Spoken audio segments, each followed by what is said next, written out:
Now Hoppus 1 rather, sorry. So it's time for the inquiry to resume.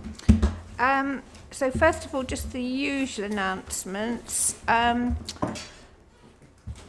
not expecting a fire. What's today? Tuesday? No, we're not. That's tomorrow, the fire alarm. So if we do hear one, we have to vacate the building, and the fire exits are on either side. We have to go down the stairs and congregate in the council's car park.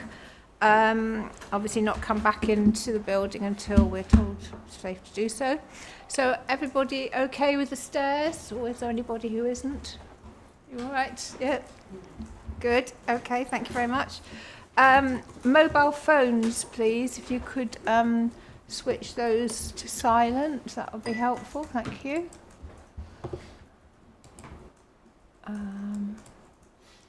Right, just a minute. Thank you very much. Have you now got, hopefully you've now got a copy of the agenda for the roundtable session? Yes. I'll take some names in a minute. This morning, the agenda for tomorrow's section 106 was sent around, so you've got that hopefully as well. I've got something to say about the, well, there's a few things to say actually. First of all, the amended statement of common ground for heritage. So I haven't actually had a chance to look through completely, but as far as I'm aware, the 2 points that it was, well, that I asked about were Bexon Court and the non-designated heritage asset at Oakwood Farm, of which I've had notes. So I don't really see, and also the updated, or whatever you call it, statement of common ground on, or second update rather, on heritage, seems to add lots of other things.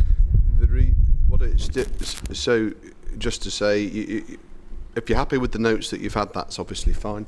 It covers two. The proposed statement of common ground covers two things. The Bexon Court just confirms what the situation is on there. That's it, section 1. Yep. And then the second section, you will remember. I mean, it's longish. It's 2 or 3 pages, but what it's about is this emerging local list that you'll remember came up during the evidence, and it's confirmed basically what's happening. It's understood it's the intention of Swell to adopt a local list. It depends what the draft local list is at the moment, and it agrees some things about. It agrees a few points in relation to assets that are identified that are on the local list. So the emerging local list, I can't remember much being said about it actually, but I'm sure there was if you say so. But so this is a local list that council are drawing up. I think that's right. Yeah, and Mr. Digan will be able to. But, yes. So yes, ma'am. So it's draft, and it's been to the requisite committee, as it were, to get authority to adopt it. We're looking at, it will be adopted, I imagine, well before the end of the inquiry. There are some technical issues with making sure that properties are very accurately plotted in the geographic information system, so that if you search, you are able to realise that your property or one that you're looking at is actually on the list. Right. And it's a technical exercise. It's underway at the moment, but it's not completed. And until they're completely happy with it, you could, for example, have a member of the public look at the list and think that a property is or is not erroneously identified as a non-designated heritage asset. So they're just wanting to make sure they get that right. Right, okay. Once that's done, though, they have the authority to make it live. Yeah. And they will do so, but they haven't done it yet. But it's not that far away, which is why my thoughts are that it would be complete by the end of the inquiry and worthwhile including. So, I mean, obviously the council has had a local list, so this is updating the local list. This is a new local list. But I mean, it'll add on to what already is the local list, will it?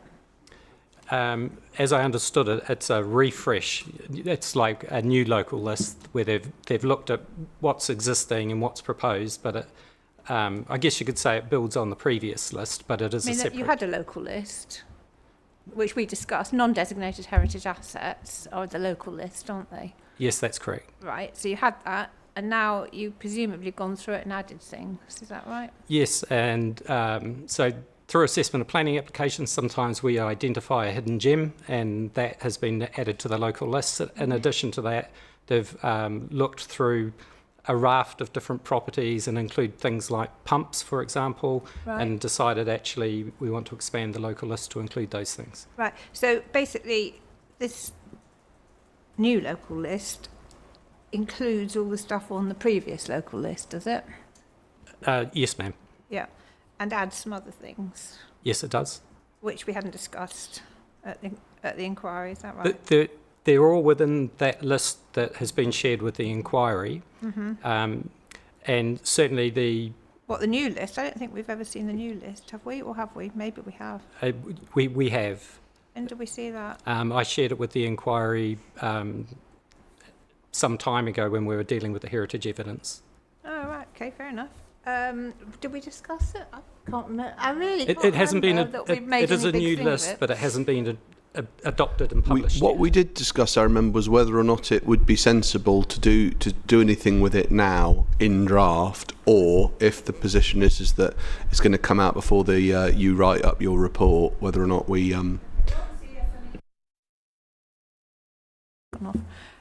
we probably need to have it. So that emerging local list, which will be a completed local list, will be in there, or is in there. It is appended. I mean, and with the views of the each of the experts. Is that right? That's correct. Right. Okay. So it includes that, and it doesn't seem to include my point about the Oakwood Farm. I think I agree with you. I think that is the topic of a separate note that has gone in. All right. So if we do have this as a document, is it better to wait until the local list has actually been published? Either, ma'am. Over to you. We were just trying to be of assistance because I think we can do it. don't think it'll change. It won't. Should we just say that we'll wait? Because I mean, because then it would just mean that you don't have to accept something and then accept another thing and replace the other thing. So perhaps if you're happy, then we'll put the pause button on that statement of common ground and update and refresh when the final list is made or adopted. That's it. Yeah, that's it. Can it replace the addendums heritage statement? Has it got all the stuff in that as well, or not? Oh.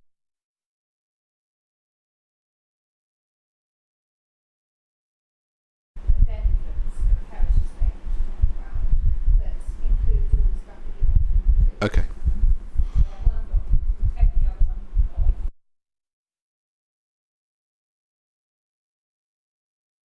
Okay, we'll feed that back and try and do that when the final list is made.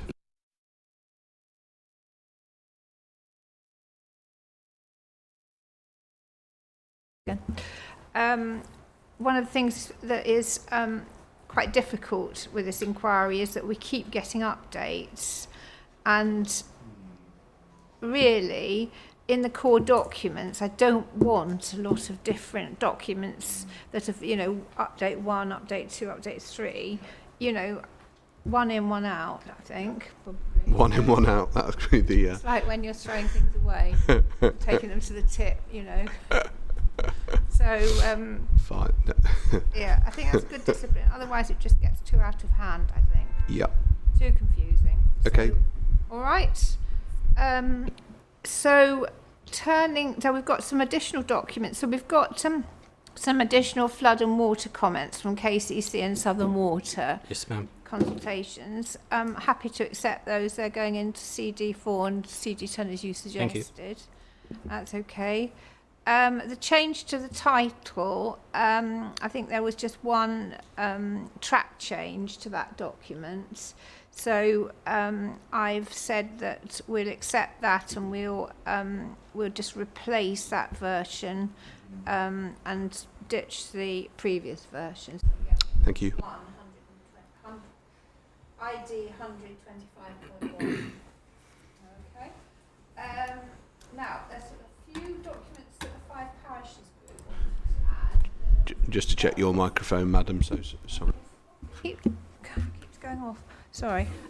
So if I can just get that, and then you can explain to me. Okay. So we've got 4 documents, Mr. Bell, haven't we? Madam, I think I might be able to short-circuit this. I've had a very brief discussion with Mr. Simons, who I appreciate hasn't had a chance to look at these. But, Madam, in effect, most of these documents, I think, have been kind of sent in preemptively, but fall to be dealt with as part of the 5 parishes planning evidence, so they don't actually need to be added to the core documents, I think, at this stage. One of them does probably need to be added in respect of the upcoming transport evidence session, and it's the Inclusive Mobility Guide. Yes, I thought that would be okay to put in. And it's largely to deal with the discussion at the Prowse roundtable session, where there was some talk of moving one of the footpaths, so ZR 189, to the other side of the road. And essentially, it's to do with width and height clearance and the guidance that's contained within the Inclusive Mobility Guide. And it's a point that I think the 5 parishes will want to put to Mr. Wilde. I have explained that briefly in an email just now to Mr. Simons so that he's aware, but that's the only document at the moment we're asking to go in as a core document. So are we going to have that as an inquiry document then? Madam, yes, I think it probably does have to go in as an inquiry document. Let's have that as an ID then, and that will be dealt with in the transport. Okay, so the main modification document, I couldn't really see why that was necessary, because given that the local plan was adopted in 2017, but anyway, you're going to deal with that in the planning? Madam, yes. I need to give full instructions on the documents. I'm not sure they will necessarily rear their head again, but they may do. But I think it was just a preemptive email. Sorry, there were 3 actually, and the other one was the consent order, which is to do with the national landscape, but I would have thought that should have come in when we were doing landscape, should it? Madam, I'm still taking instructions on that, but I don't think it's a document that needs to come in at this stage. Right. Okay. If it comes in at all. All right. So we're just at the moment we're going to just accept the mobility guide then and put that in as an ID. We are going to have to try and be a bit more rigorous, I think, about new documents coming in, because we've already got an awful lot.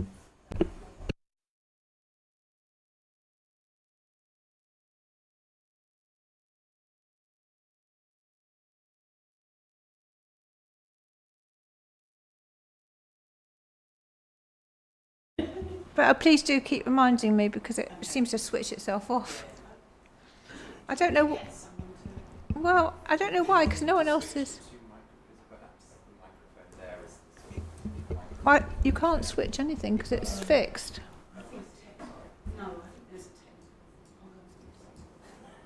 We haven't got anyone, have we?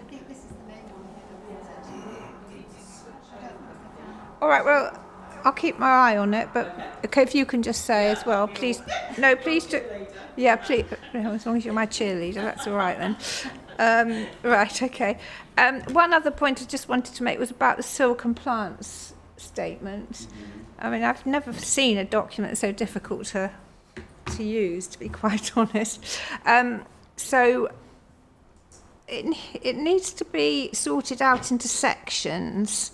We need to have 2 documents. We need one for the north and one to the south because they're separate deeds for a start. And we need subheadings with the particular section, whether it's of a schedule or to do with the title, whatever it is. And I accept that at the moment they are working drafts and they will change. So as long as they, at the moment, I would also not like them back to back like they are because the other page is upside down, so please printed single side, or at least so that you can turn them over and read them.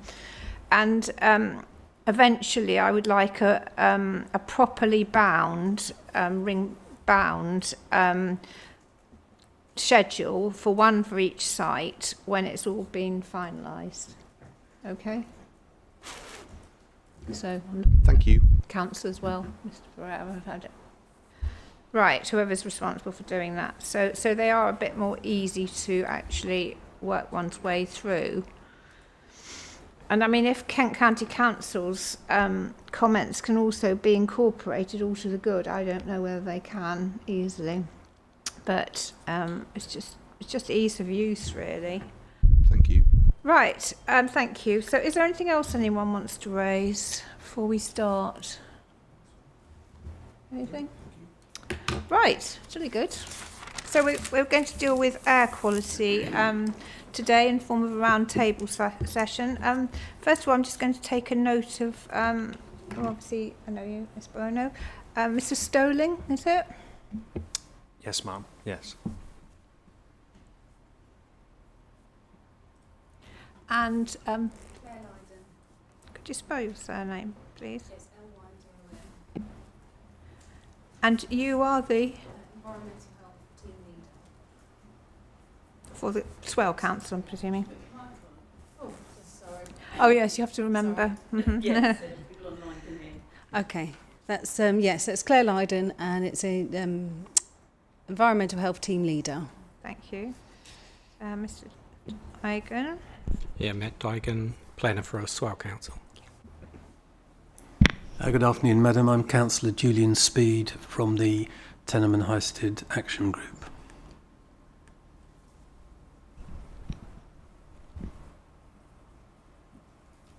And Nigel Harris-Smith.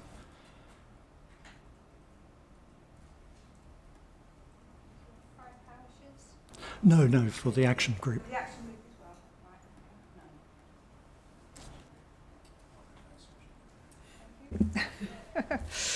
Right, okay, thank you very much. So the way this round table will work is that basically it's really just a discussion which I'm going to lead, and I will invite you to take part in the discussion as we go on. That's really how it works. And then at the end, if there's anything that you think we haven't covered, then we can look at that as well, as long as I think it's relevant. So the first thing is then parameters. You know, what actual measures are we considering, and how they're to be applied. So I'm going to start with Mr. Stoling, and then I'm going to come to... You'll have to decide who wants to speak of the two of you, all right? So, Mr. Stoling, would you like to start, please? Sorry, and just in terms of giving the background to the assessment or just... Assessment, yes. I've asked for the... Oh, yeah, microphone. the scope. Turned it off, actually. The air quality assessment we're going to have next from you and then from Mr. Harris-Smith, but this is actually the parameters that we're going to use. In other words, do we use the government ones, WHO ones, because you've got very different views on that. Yeah, so Mum, our position and my position as an air quality consultant is, and the council's position, in terms of their regulatory requirement, is to adhere to the air quality limit values, standards and objectives for England, which are laid down in the air quality limit values regulations and air quality strategy and with the addition of targets that are in the later strategy in terms of PM2.5s. So I don't know. Well, you set them out, haven't you? And Yeah, you've approved. exactly. So, table 2.1 is it?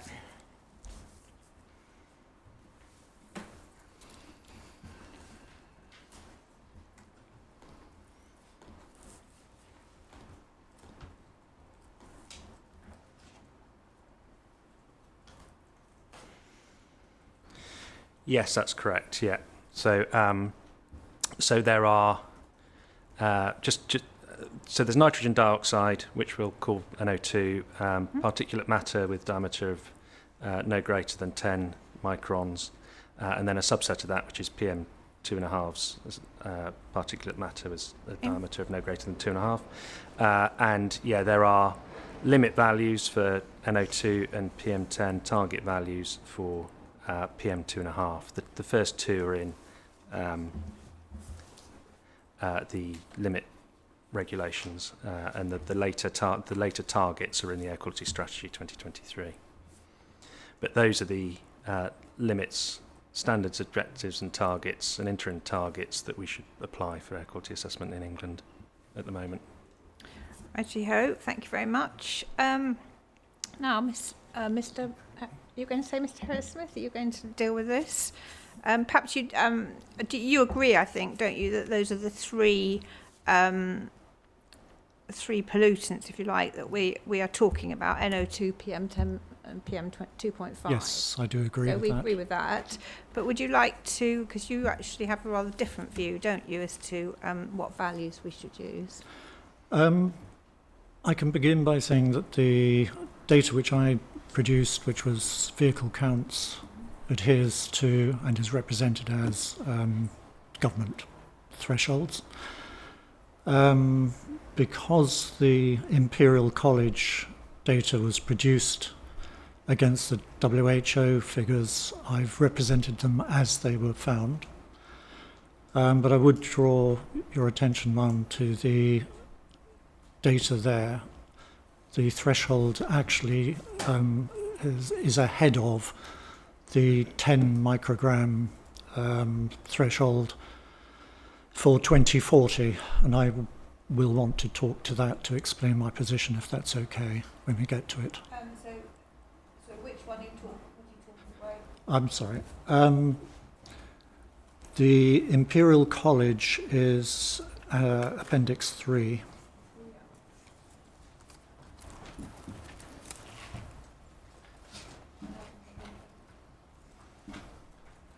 Helps to tab when you're giving appendices.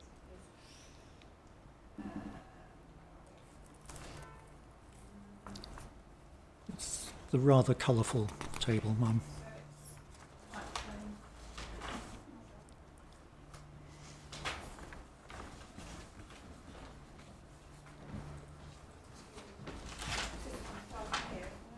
Yeah, that's the one.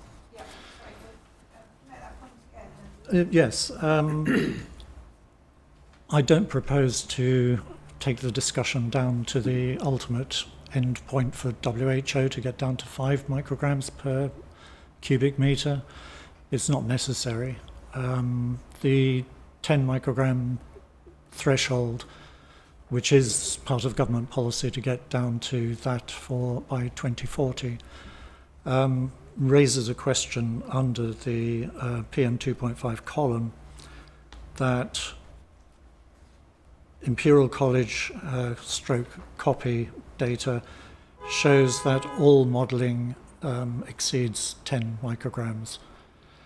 So I don't need to press the lower threshold, although I would comment speculatively that with the direction of travel, I'd be interested to know, I'm sure we all would, whether or not a government or subsequent government may continue with that trend. But that's entirely speculative, so I'd rather than do it. Yeah, I don't think any of us here will be able to give you an answer to that, would we? I'm no longer in the employment, so I couldn't tell you, Mum. You know, it is what it is, and Yes. I'm not privy to what Well, I mean, by 2040, of course. We don't know where we'll be, do we? No, except that we're already, if I understand Mr. Stoling's presentation correctly, then current levels exceed the 10 micrograms. And that is without any of the inputs that we might expect were the applicant to be successful, and any of the in-plan proposals come on stream, and any expansion of in-plan applications will, in my view, or fear, that this will create yet more pressure on the data which I have from the Imperial College exercise. When you say the in-plan, you mean additional development? In-plan to the local plan, ma'am. Right. The current local plan, not the... The ones which we know about, yes. Yeah. And when you say it doesn't take account of the various measures that have been... In fact, I put another... just another item on, actually, because I think we should just look at the mitigation that's proposed. So we'll do that towards the end. So those are the mitigation measures you're saying. I mean, they pull in different ways, don't they? So the mitigation measures would make things better, but the additional development might make it worse. So yes, that's my view, ma'am. Yeah. Okay. Anything else on that? Just in terms of that table 2.1, it's the understanding the difference between limits, so limits in law, if you like, in regulations, and aspirational, if you like, targets at this stage. And as you've quite rightly said, we don't really understand what will be happening by 2024 across the country. 2024. 2040, with different governments and flip-flapping with whether combustion cars are ruled out by 2030 or 2035 or whatever that might be. But yeah, it's a target, not a limit at the moment. Okay.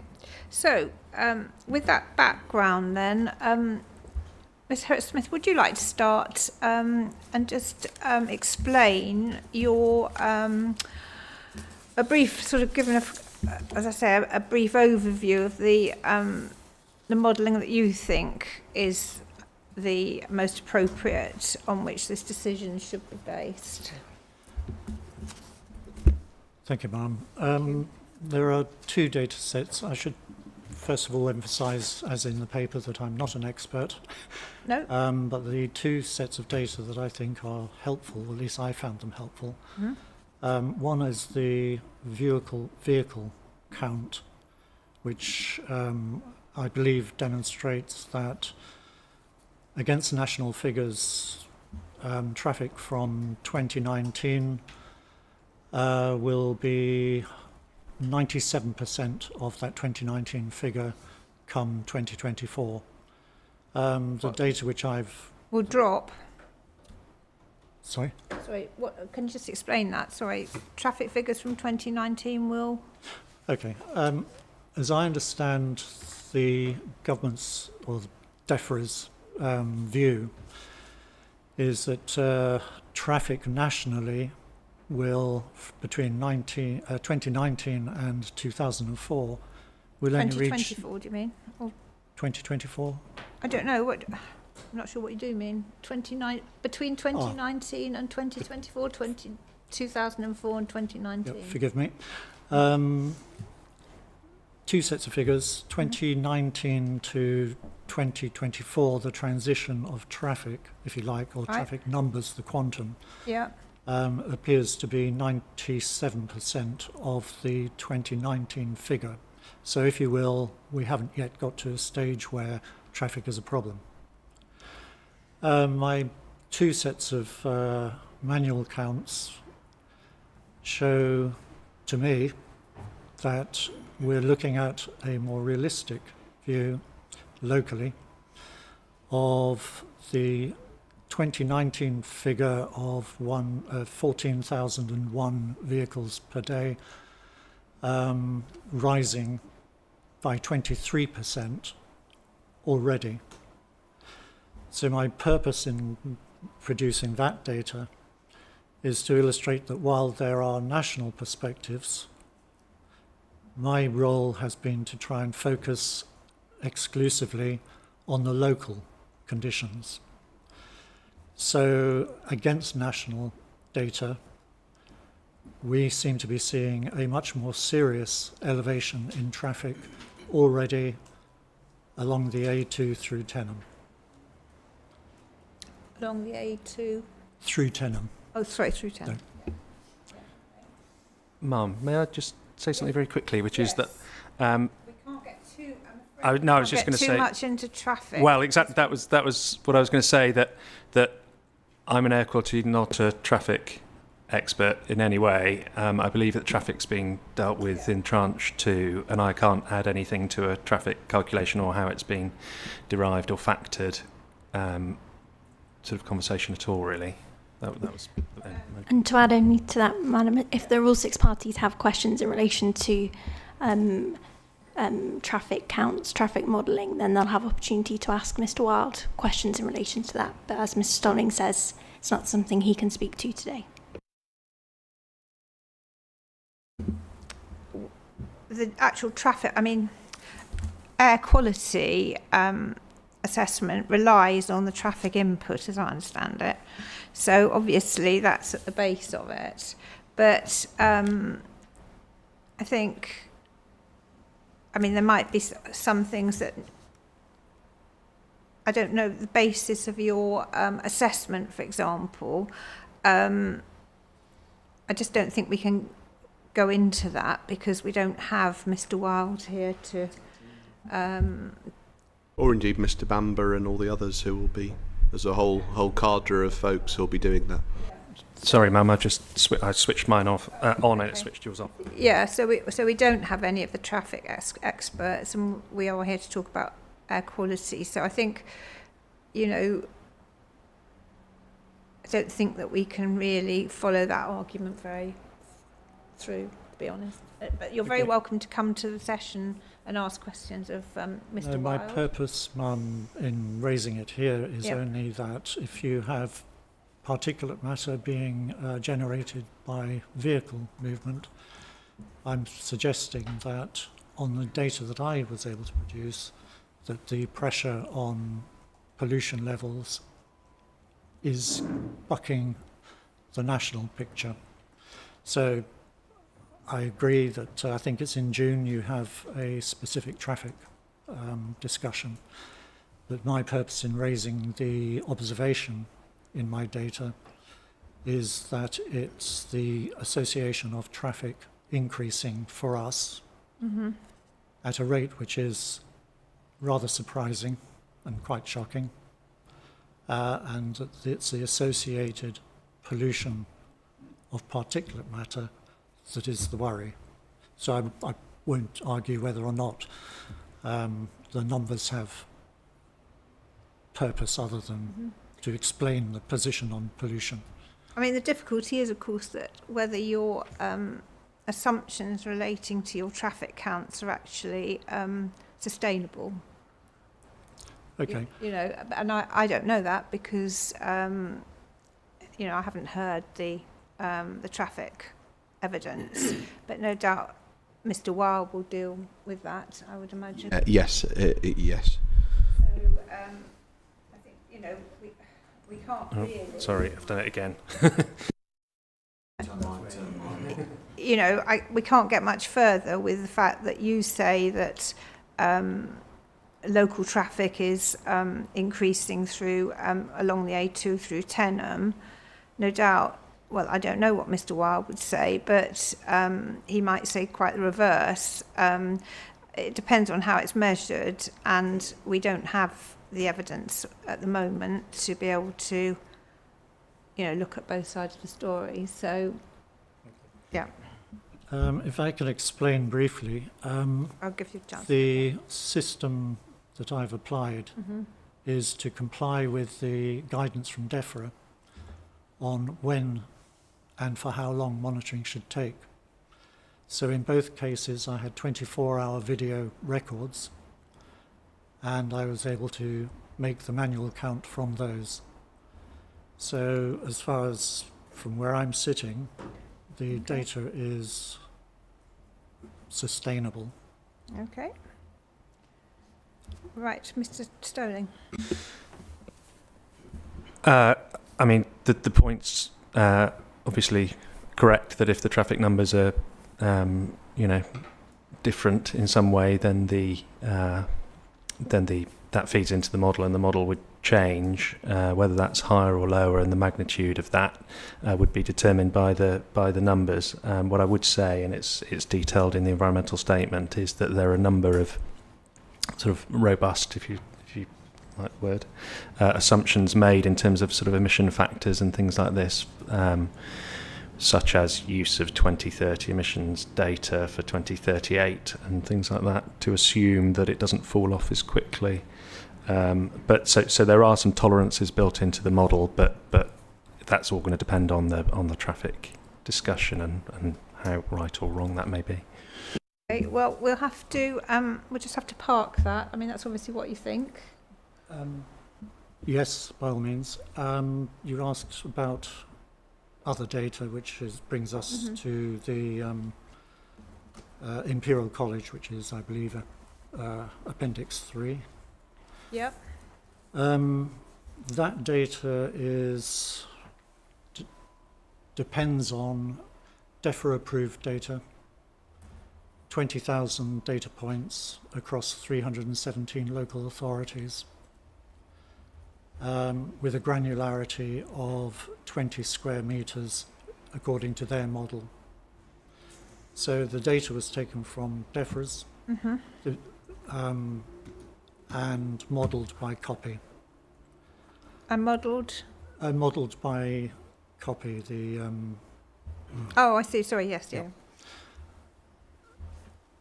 So, and then these are the results that have... Those are the results, and have a look hopefully to help, I produced the map as well to give you an idea of how those data points are distributed. Right, And okay. that is at Appendix 4. Okay.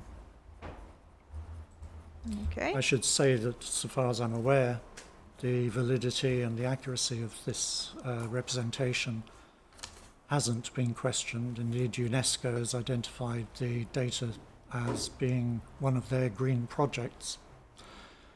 There's also, I suppose,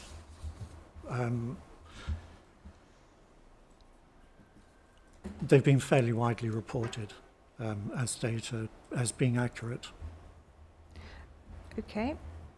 Right, Mr. Stoling, would you like to comment or comment on your own assessment? I think, as I said in my proof, the numbers. The numbers that were shown on here. Stay on. The numbers shown on the spreadsheet, and I wasn't entirely clear on the context or the inputs or anything like that. As I said in my proof, I obviously have the spreadsheet of results, but they seem to be broadly consistent, certainly for PM2.5, with the results of the NTRAN modelling, with results between, I think the minimum is, what's that, 10.5, and maximum is 11.63 I have on my spreadsheet for London Road Tainham. So that was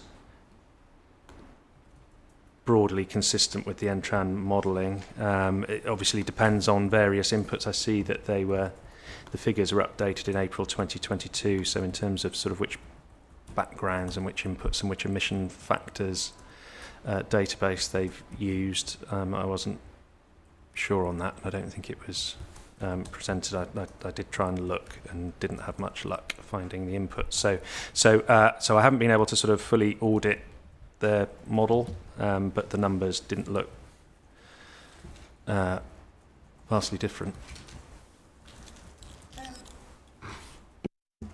I mean, really, it all comes down, doesn't it, to which target values are to be used, I would say. Because if you use the WHO or targets or whatever, obviously there would be, it's as you say, your colour coding, there would be a failure in quite a lot of the results. If you use the government figures, they would all fall, I think, within the present values, wouldn't they? They would fall within the so the highest is 11.63 according on the London Road Tainham column for PM2.5s, which means certainly the PM10 and the NO2 all fall well below. The PM2.5 would be below the 20, obviously, and below the target of 2028. What I'm not entirely sure, what I also couldn't see on here is which year this is being predicted for, whether it's 2040 or not. Well, maybe Mr. Harriet-Smith could help us there. Thank you for picking that up. This is not a predictive model. It's reporting on the data sets which DEFRA holds. So if you wish, those are a statement of the pollution that they've modelled today. They did the first one in 2019, the second lot in 2022. So it isn't intended as a predictor. However, if I can, Ma'am, I'd just repeat that the 2028 is fine, but the 2040, which is government policy, that target of 10 micrograms, we're already exceeding, if you accept this data. And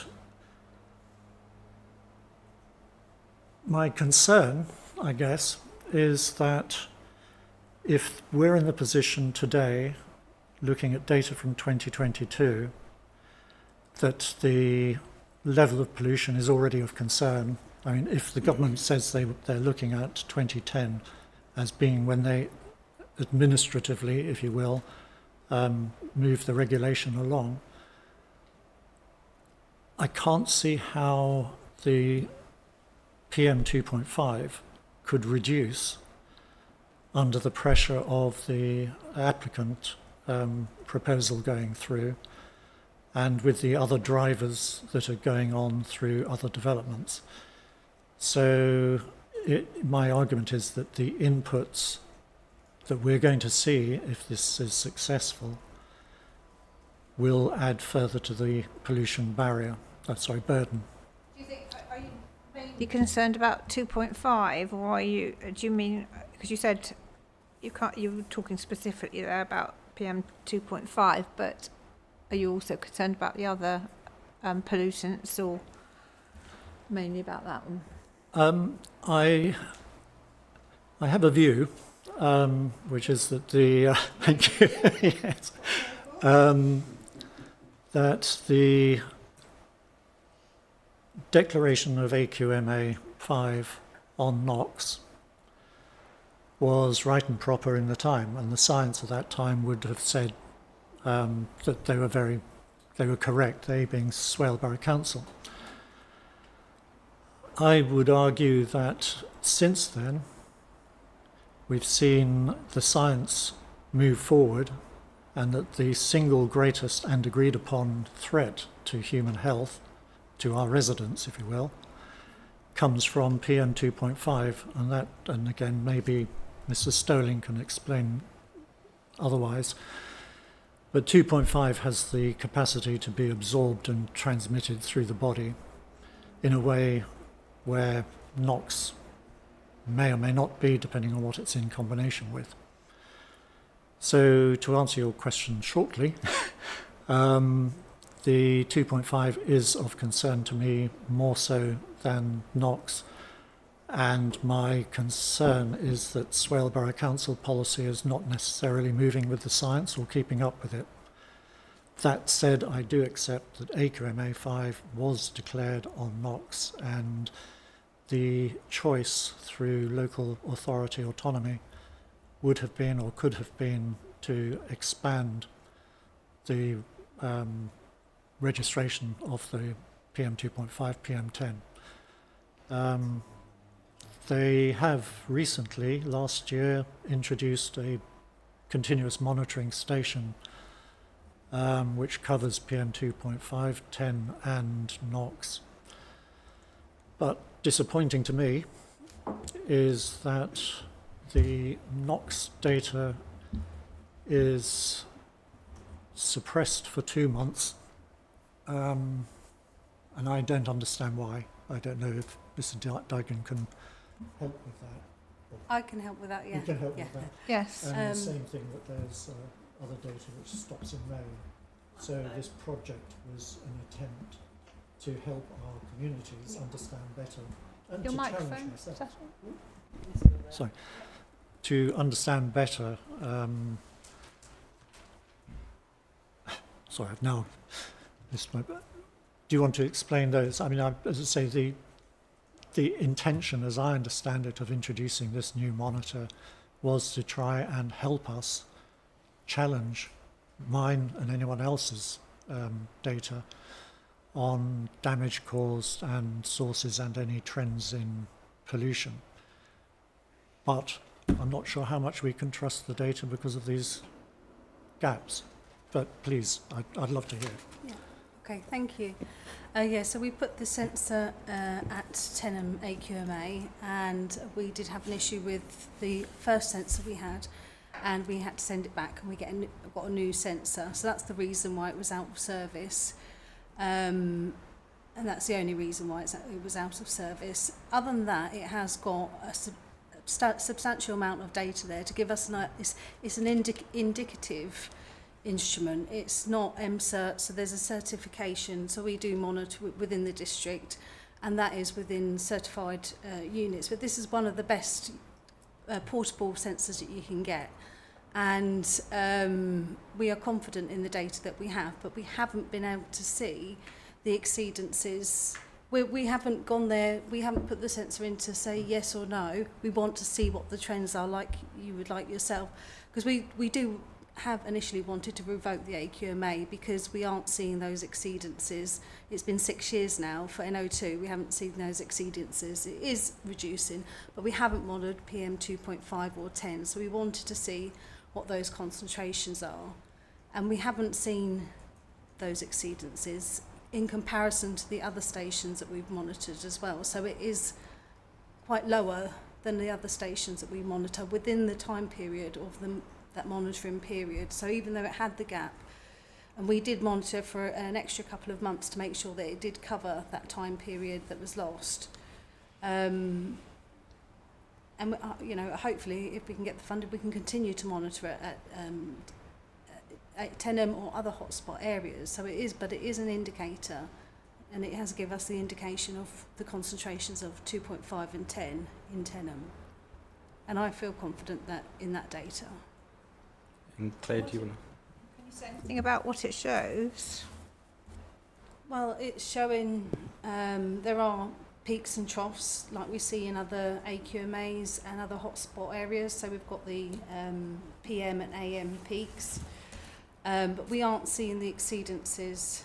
The data that we have, you could analyse and predict what the concentration is for the annual result, and that has been provided. I don't have the exact numbers, but it hasn't exceeded the requirements that we have a statutory duty to make sure that basically concentrations are within the limits, and it's not the WHO guidelines, it is the air quality standards, and those haven't been met within our monitoring basically. So They have been.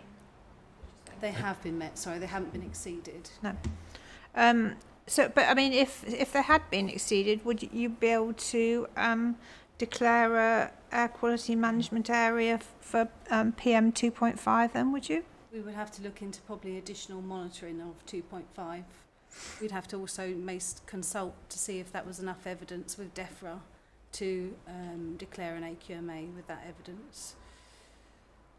Because it is indicative, but again we have tubes that are indicative, but they are certified by DEFRA to use and be able to declare AQMAs using them. With a low cost sensor we would need to liaise with DEFRA to find out could we actually declare an AQMA if we saw an exceedance there. We may need to put a station in, which is more of a, that's what we do in some of our AQMAs.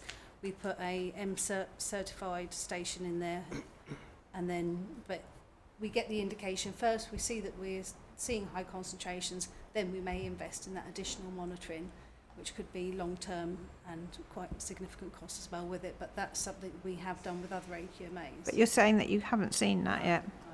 I see. Answer your question. I suppose my observation there is the data I produced, and it's on the website and so on. So for the years 2020, 21 and then 22, using the Plume Laboratory flow devices, which I know have got tolerance issues and they're not sufficient for policy making at the margins, but actually a lot of the exceedances for 1 hour and 24 hours that were recorded there were central enough not to be bothered too much by this 5, 10, 15% failure of that device to be able to be that accurate, if you like. But please, if you want the data that I've produced as in any way that would be helpful, then I'd be very glad to supply that at some future time. Yeah. But my argument is, based on what I've been able to find out, that we have had a series of exceedances, some of which are very high, throughout those 2 periods, using one device, which is the flow, then replacing it with a flow 2, because we know about sensor drift. So we did that. Then, unfortunately, individuals couldn't buy any future devices, so I couldn't carry on that exercise. But So I think you're raising a good point, and I think we don't know what's going to happen in the future, but government will probably be reviewing the 2.5 limits, because at the moment a lot of AQMAs aren't exceeding with the nitrogen dioxide, but PM 2.5 is becoming something may happen in the near future. At the moment we don't have that, we haven't been told that we have different limits yet with the PM 2.5, but you know, me and my colleagues have spoke about it, that it may happen in the near future, so I think they may probably bring down the limits, but we don't have that at the moment. So all I can do is really go by what we have to make sure that we meet those limits as they are now. Yeah. Well, they are coming down, aren't they, in 2028, which isn't that far away now. But the national, so you've got the national reduction, and obviously local authorities need to aim to reduce PM 2.5, but it's more of a national target. Yeah. But I think over time, local authorities may have their individual targets reduced for PM 2.5. But that's just a discussion between the air quality people that I know, but we don't know anything that is definitely going to happen or when it's going to happen. What do you mean, so they'd be locally based rather than national? May do, yeah. Mr. Sterling, would you like to comment on that? I think there are a few sort of points raised. We might have to jump back about 10 minutes on a couple of them. I mean, Mr. Harris-Smith, in terms of this data set, one word I sort of take issue with really is already exceeding, because obviously if you're on board with the fact that technology is improving, certainly as we've seen with the nitrogen dioxide is pretty easy to, or relatively speaking, pretty easy to abate from vehicles, and so we've seen a big drop off for NO2 levels to the point where on this data set, so I think the maximum NO2 anywhere on there is sort of 30, the limit's 40, and that's for the moment. We would certainly expect to see a big drop off over the next 16 years or whatever, till 2040. So I think the word sort of already assumes that there's either a static or a rising trend if we were already breaching it, as opposed to it's a target. The government is trying to get people down to that level.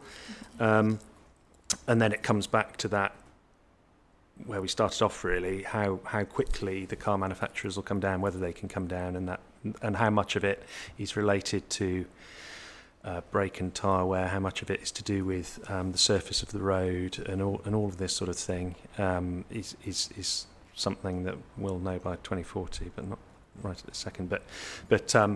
But certainly the so the PM10 and the NO2 levels are well below the limits, certainly in AQMA5. The 2.5, we're saying that at the moment they're below the 2020, or based on this modelling 2022, they're below that. I would say, based on the national trends, that they will be going down a bit more from that, both in the emission factors, and that's DEFRA's view. That's in the emission factor. I think I put it in my proof that through time they are expecting a reduction in PM 2.5s per car. Do electric vehicles, it doesn't make much difference, does it, or does it? Yes, obviously you have tailpipe emissions, then you have brake and tyre wear, friction from the road. So obviously the tailpipe goes immediately. They do use things like regenerative braking, so as you brake, the energy turns into electricity and recharges the battery by a teeny bit.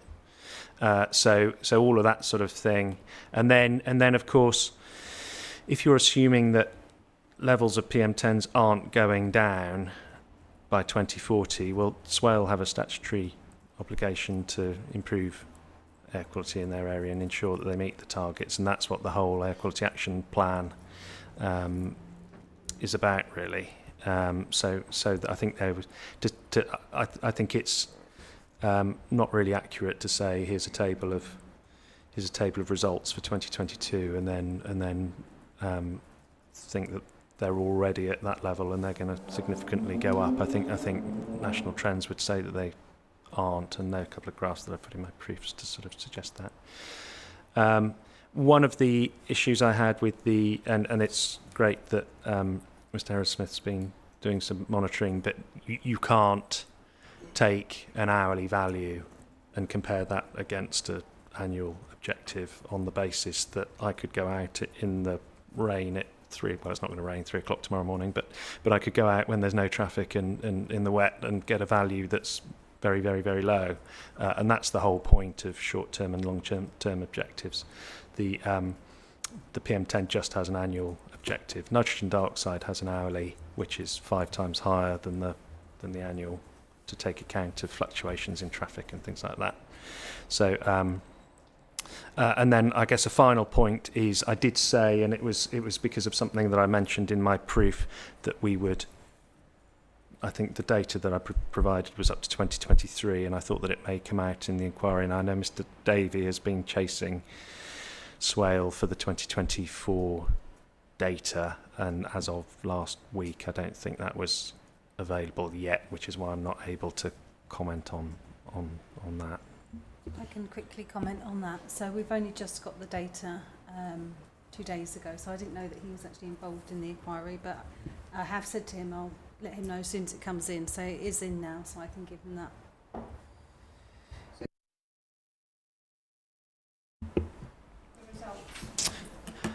So yeah, the last, I think in my tape, sorry to interrupt, I think in one of my tables I put the whether it's sort of a rising or lowering trend. I had a couple of, so for example, my table 2.3 on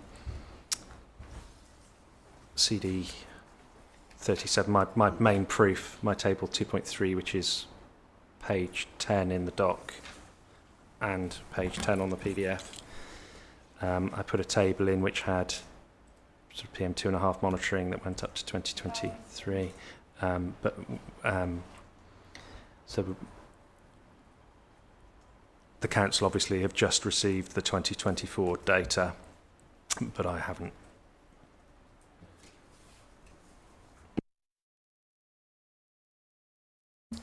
Sorry, may I just Yes, well, comment? I was just wondering whether you finished all the points and then you can have a go at... Yeah, okay. Do you want to? Just for clarification, I don't think there's anything in the material I've produced which suggests that hourly or 24-hourly exceedances can be translated to national. The whole point of trying to take the data that I have through a citizens project, if you will, is to show that annual alone, which you do through NOx, you can apply your factors using NOx tubes to create an annual mean. So my intention was to see whether or not underneath that there were exceedances which are identified as being harmful over periods of 24 hours and 1 hour, and that is simply all that I was producing that material for. It's by no means intended to say that just because on the 20 whatever of whichever month there is an exceedance that in some way translates to a national figure.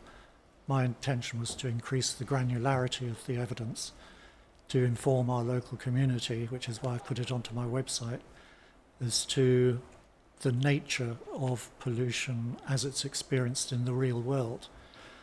And the real world shows that you obviously have your early and late figures for peaks, plus another minor peak at 3 o'clock in the morning, and lunch.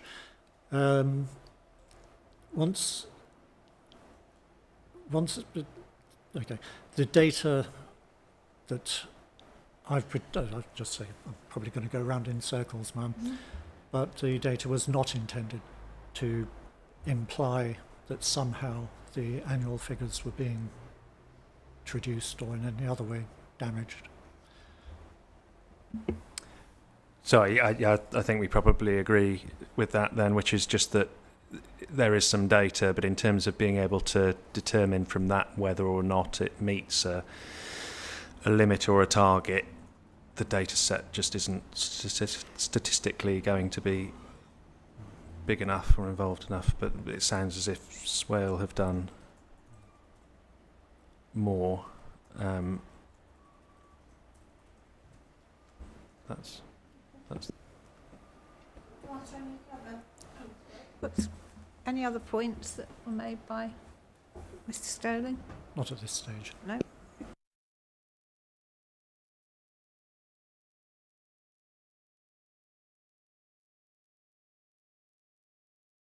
Again.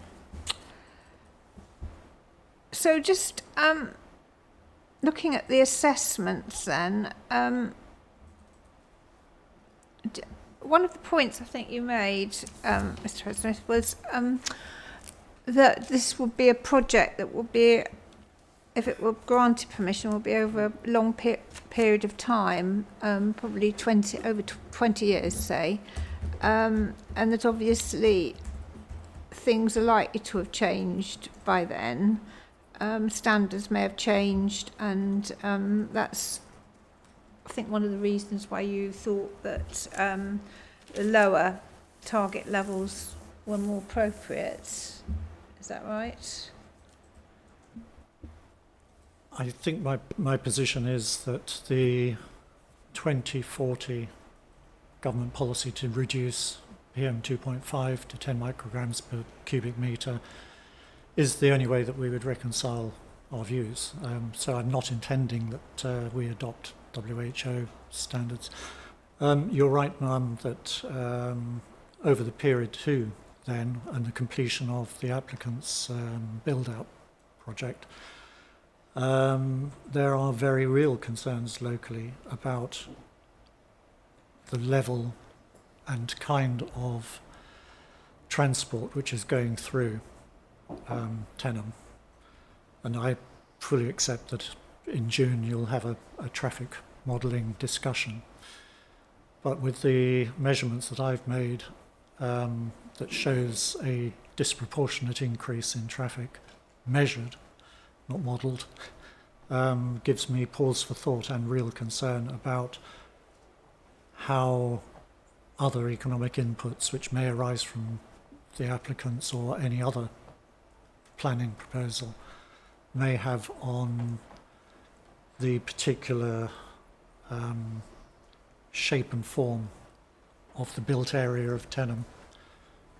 Hence why we get the talk about canyoning, hence why also we talk about cumulative impacts which would arise from this application were it approved and any other. And it did occur to me, again, not expertly, but one possible explanation as to why it is that there's a 23% increase in traffic measured as against the modelled version on a national level might be that we're talking about other developments coming on stream. It is interesting that the traffic count going east or west doesn't seem to change the balance too much. So I wouldn't say that the explanation is either the developments off Western Way in Faversham-Ospringe or from those around Sittingbourne, but taken together and subject to Swale Borough Council's own responsibilities under NPPF, is to take into account all inputs that are likely to change pollution levels. Now, the pollution levels that we're talking about, 2.5, so far as I understand it, the emerging science seems to say that electric vehicles are actually a problem, not a solution. So more work needs to be done, I suspect, on understanding exactly, in spite of, I mean, there are any number of studies that show, if you like, that heavier vehicles create more friction particles, and that describes EVs. No, that would be it.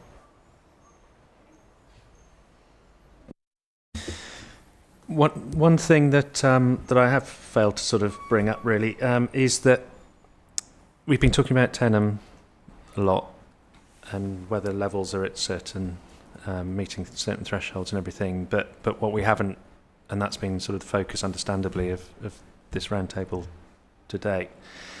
But the benefits in Sittingbourne have to be balanced against that, and certainly when the council try and meet the point that I made about it's about limits, but also the council have to reduce exposure. That the benefits within the other AQMAs in Sittingbourne and along to the western side have to be balanced against any minor increases to the east, really. Is that arising from the new distributor roads? Yes, exactly, ma'am. And again, in terms of traffic distribution and everything, what I know about traffic would fit on a very small postage stamp. But based on the assumptions, obviously, yeah. If you're going to look at the air quality impacts, then the exposure in Sittingbourne, which are higher than the ones in Tenham, you have to properly take account of those benefits, I think. When you were considering your, you were talking about the future and the additional traffic from this development and other developments.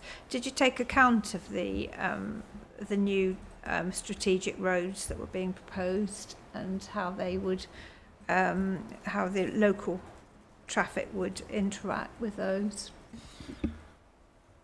Getting further away from my expertise. Well, it's all.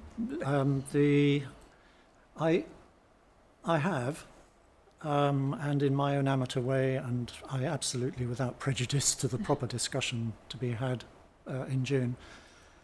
I did try and do kind of a back of the envelope quantification of traffic levels being produced, and I think that is at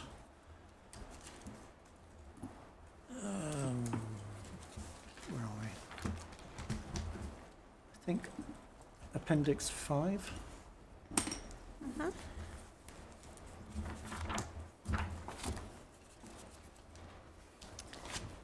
Oh no, I stand corrected. Where was it?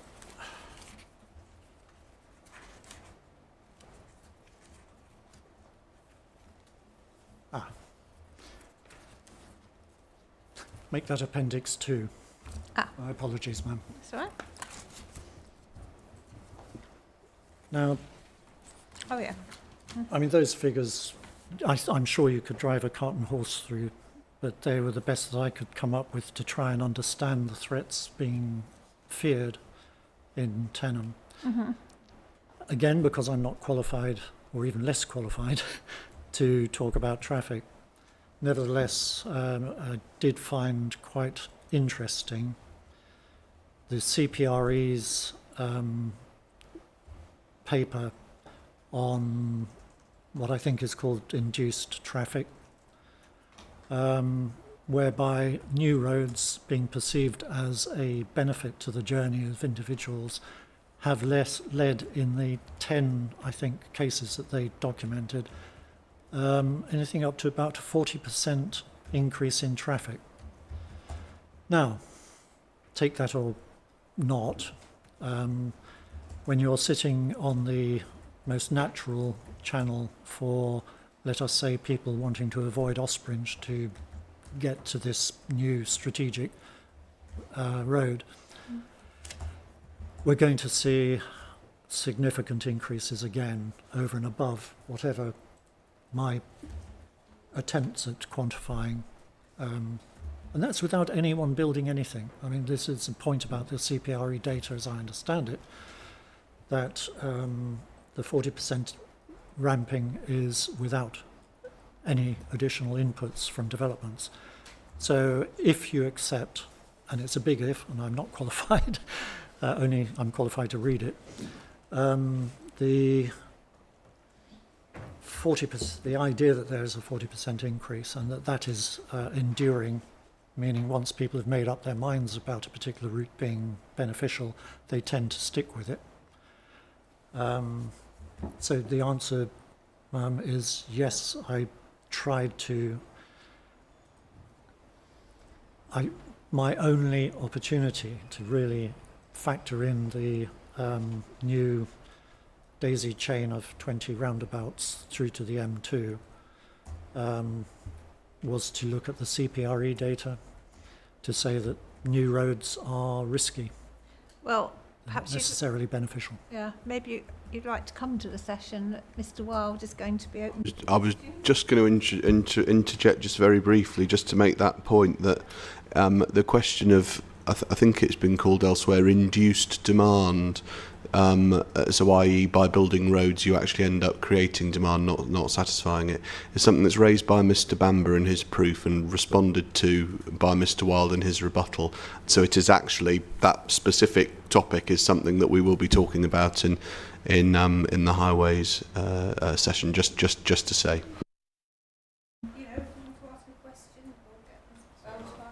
What? Sorry. Can you remind me what the date is?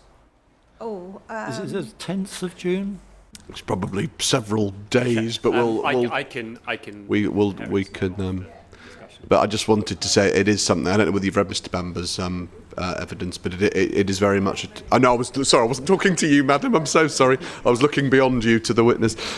It was just so you're aware. It's very much a live issue between the highways witnesses. The extent to which the idea of quote unquote induced demand is or isn't correct. Yeah.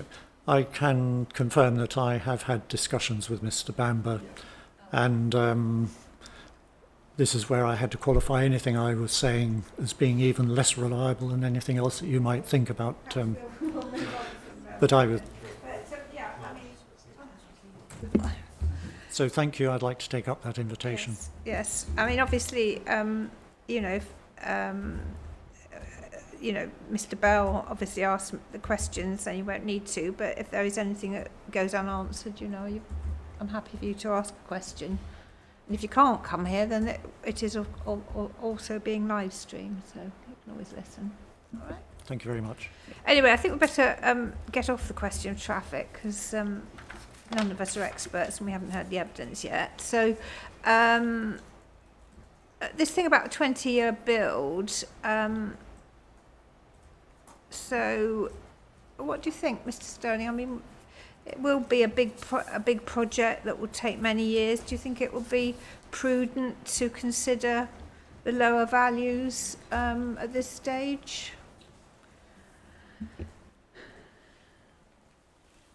So we have to give due consideration to them, obviously, because they're targets. And sorry to keep going back to it, but they could have easily said they were limits. And in my personal view, it's because of the uncertainty around technology and other things that they put in a long-term target, such as this, such as the 2040, certainly. And it was a big drop from, to put it into context, the original limits for PM10 were 25, dropping year by year to 2025, which is why we're down to 20 now. And then to go from 1 per year down to 2025 and then dropping another 8 within the next 3 years to 2028, again, in my view, is why that's been put in as a target. Whether it's an achievable target, I think it has political and I think it's a pragmatic type of target, something that they're trying to give people a kick up the bum, if you like, to get local authorities down and achieving it. But yeah, I mean, there has been, in terms of the brake and tyre wear for EVs, they're heavier because of the big battery packs, but then again, the solid state batteries that are much smaller and longer range are starting to come through. Nissan have just tested one, I think. So I suspect... Very lighter. Yeah, it's supposed to be much lighter and get a lot more distance from a charge. I don't think that EVs will look anything like they do now, or certainly have the constraints that they do now by 2040. Lots of people are spending billions of pounds to make sure they don't. And with things like pressure on councils to mitigate, continue mitigating air quality, certainly air pollution, certainly the NO2 and the PM10 has dropped off as we'd hoped, as everyone had hoped, and PM2.5 being a newer topic.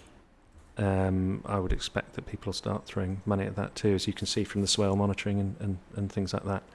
But I mean, is a drop. So the drop from 12 to 40. Well, in fact, 20 to 12 to 40. Sorry, to 10 of PM 2.5. Is that a gradual drop, or is it in 2028? I mean. No. So the limit values, which I don't think any of us have put on here, that may be actually in the, well, I can explain. Originally, the limit values were a sliding scale for, it was 25 by 2020 and then 24 by 2021, a gradual reduction of 1 microgram per year up to 2025, which is why we're at 20 micrograms now. But the targets of 2028, the 12 by 2028, is just a line in the sand. Okay. And the same with 2040. There's no 2033 or something of 11. So what's the current so we're at limit value then for 2.5? 20, which is the one in that table that you pointed me to. I think it was table 2.1, wasn't it? Those are the current. That is the current statutory limit that's in the air quality. That's a target. That is a limit. Currently the limit is 20. Right. And as an annual mean. Right, okay, and it doesn't go down in sort of. No, that's it now. That's as far as the limit goes. Right, I see. Okay. And the same with PM10, it's 40 is the limit, is it? Yeah, so that's been 40 for the last 20 odd years. So they're all limits. So NO2 and PM10 are limits, and PM 40, and the NO2. yeah, that's a limit. These are all in the air quality Yeah. standards regulations. So, I see. air quality. Okay. But as we've said, there has been a big drop off, particularly since COVID, where initially people were wondering whether it would come back as strongly as it did. Is it dropped off? But the reality is that with people working more from home and having Teams calls and things like this, and the price of fuel for a while, that actually the levels in 2022 and 2023 are still well below the 2019, as we can see in that table, 2.3, I think it was, wasn't it? So, Mr. Harriet-Smith, in relation to your work here, obviously, supposing we do look at the interim target for 2028, the national one, that is for PM 2.5. So that is 12, isn't it? Right, is it micrograms? That 20, yeah, micrograms per Yeah. meter, yeah. And I don't think there is any exceedance. 11.63, according to my spreadsheet here, is the highest value on column C, the PM 2.5. So even in if you take the target for 2028, it's annual, I accept. So assuming whatever background they used, and I'm not sure which background, and assuming the emission factor for an older car, it still wasn't reaching 12.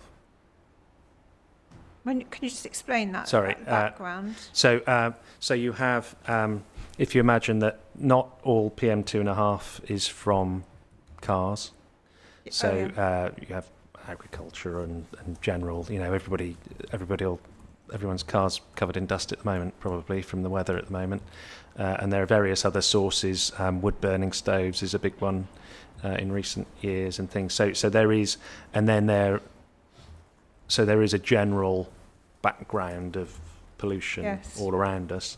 In terms of road traffic, research is that it drops off very quickly and becomes part of the background. So anything more than about 200 metres, and you're back to the general background from even the biggest road. That's the limit that they use for the big highways projects like motorways. And it drops off logarithmically as well, so there's very little contribution at the end. So yeah, you add they call it a process contribution. So the contribution from this particular scheme would be a process contribution, and then you would add that to a general background to give you what they call a PEC, a predicted environmental concentration, and that's the overall what people would be exposed to. So things that are due to you and things that are just generally floating around. But I don't know. May I? Sorry. So the background used would be year dependent, and so with the emission factors, because then that's how much emission per car. But in any event, it's the highest, I think, on looking at this, it's 11.63 in this spreadsheet. Okay. Right. Thank you. Am I right in thinking that you are arguing that the level of pollution experienced at the point of generation for that element which is associated with cars, absolutely right, background stuff, it's all there. Whereas my attempt to use the flow devices shows that the same level of whatever it's measuring can be measured up to 1 kilometre north and south of the A2.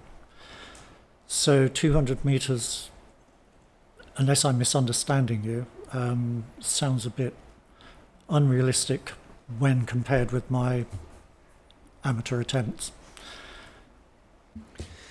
So the reason I chose 200 metres, that's what the Department for Transport use in their DMRB guidance to say that there is on the DEFRA website, there's a big study that was done by a company called Air Quality Consultants about 20 years ago, and it was effectively distance from the road and how it would drop off. And actually at the time there was a spreadsheet that came along, which is a distance from roads calculator, and it logarithmically dropped off according to that study. So they chose the point at which it was indistinguishable from the background, and so for the DMRB guidance it's 200 metres. Well, actually it's any more than 50 and it flags up 50 metres, it flags up a warning and says you shouldn't really be looking at this on that guidance. So why is Mr. Harriet Smith finding similar readings up to a kilometre then? I don't know. I would have to be there. It could be whether it's a different source. I mean, there is something else around there that's obviously reading on your meter, but without. I think if you look at the data and the tables that I've produced, I accept, and some of the entries in that website. Right, yeah. Right. Thank you. Appendix 3, is it your coloured tables? Yeah. No. Ah.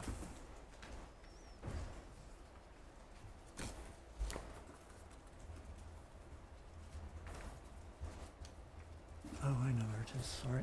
Forgive me.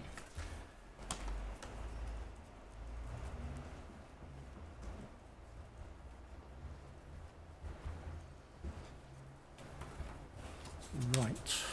We are looking at appendices 6A and 6B. Let's see if I can find an example in 6A. Quite frequently, and sadly, I used active links to show the maps. Let's find a good one.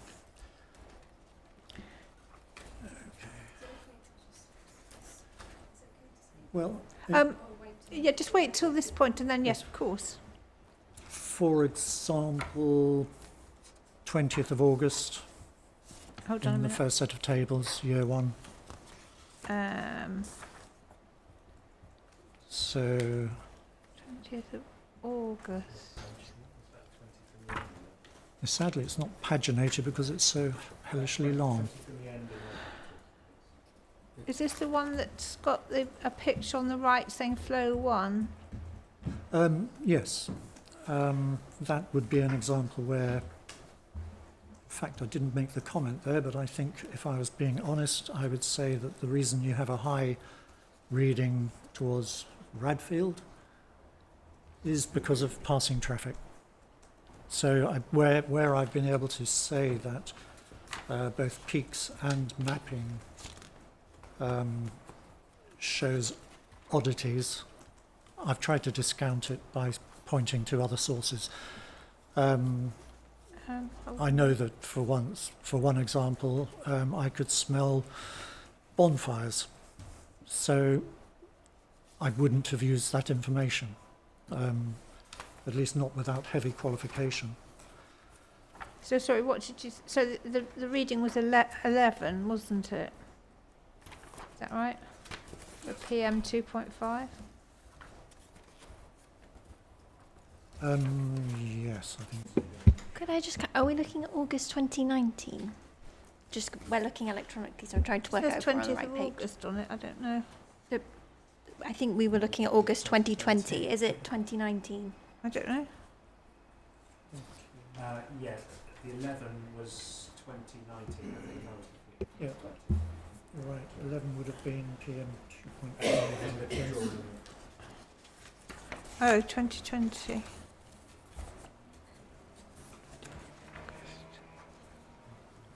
Oh, I see where it is. So the 20. left-hand column is PM 2.5, then 10, then NOx, then VOCs, volatile organic compounds. So, oh, I see 28 you've got there. Is that right? 11th of August? That be the right one? I'm not sure if we're looking at the same. Well, I don't know. I'm looking at 11th of August 2020, didn't I? Is that right? We are looking at 2019, 2020. So I have 11, 26, 3 and 11. With a little... Oh, well, I had that in the first place. Yeah. Is that one Yep, with the that's the little... one. So that's Yeah. 2019, yes? So I'm picking up on your... Sorry. I'm picking up on your point that there would have been other factors involved, and in my estimation, that's almost certainly passing traffic, so you could dismiss that. It's difficult without having a live web page up to show you the background maps, but nevertheless I did use some in the printed version. So I don't quite understand. You were saying that you were finding these levels. I mean, presumably you put your flow tube somewhere. How do you? You're saying that it was the same reading for a kilometre away. I don't quite understand what you mean. Are you putting two flow tubes in, one No. each end or something of the? Forgive me. The device is personal wearable, Oh, I see. and the app that came with that device Right. automatically maps. Oh, I see. I didn't produce the maps, it was produced mechanically, if you like. So you stand at one end and then you walk away. In my case, jogging, hopefully. All right, jogging away, whatever So, you do. Um, And then. my starting point would always have been the A2 because I live on Right. the A2. I see. But the surprising factor was that where you might expect a high or very high measurement on the A2, you might legitimately expect it to drop off, as you say, quite quickly. But if wind direction and conditions intervene, then you end up with that pollution going, in my measurements, up to 1 kilometre.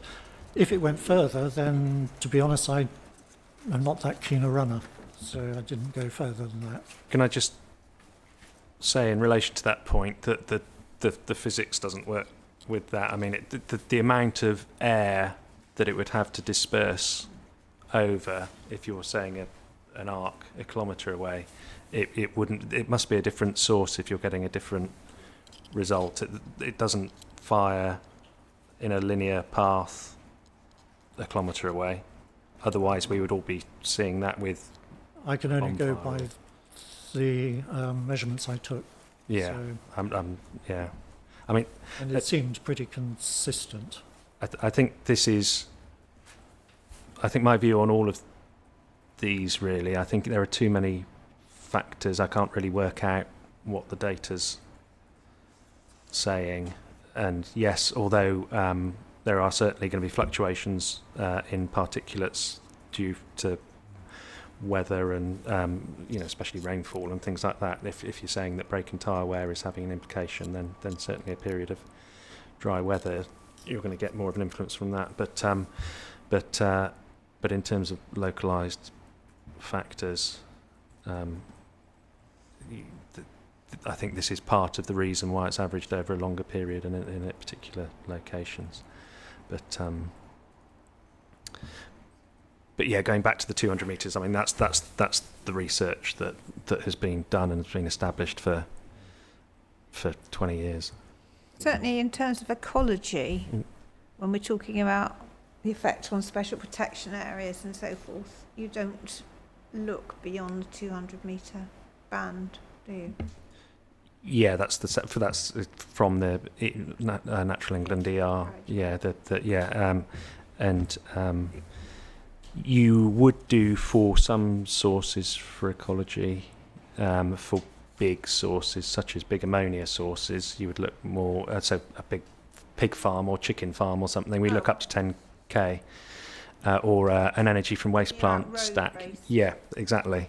But for road-based, no, it's been the research is very well established and certainly within, like I said, they got rid of the distance from roads calculator, but anything above 50 metres, it would flag up and say you're not going to get a very good estimation here. Slide, I'm sorry, I'm waiting there patiently. No, I was just going to mention that there's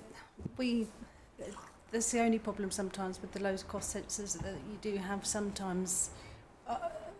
We don't have as much confidence in them. I'm not saying that I don't have confidence in your data, but I know that we've tried a couple of low-cost sensors, but ones that you walk grounded, and sometimes they are a little bit unpredictable. But I think if you have enough time to sort of work with them, but even with the sensor that we put in Tenham, we had to have a data management team constantly sort of reviewing and checking the data, and because sometimes it drifts out as well. So there are problems with some of these sensors that you attach to yourself and you aren't adapting the data, so there are slightly reduces your confidence in the data, but yeah, that's the only thing I was going to say.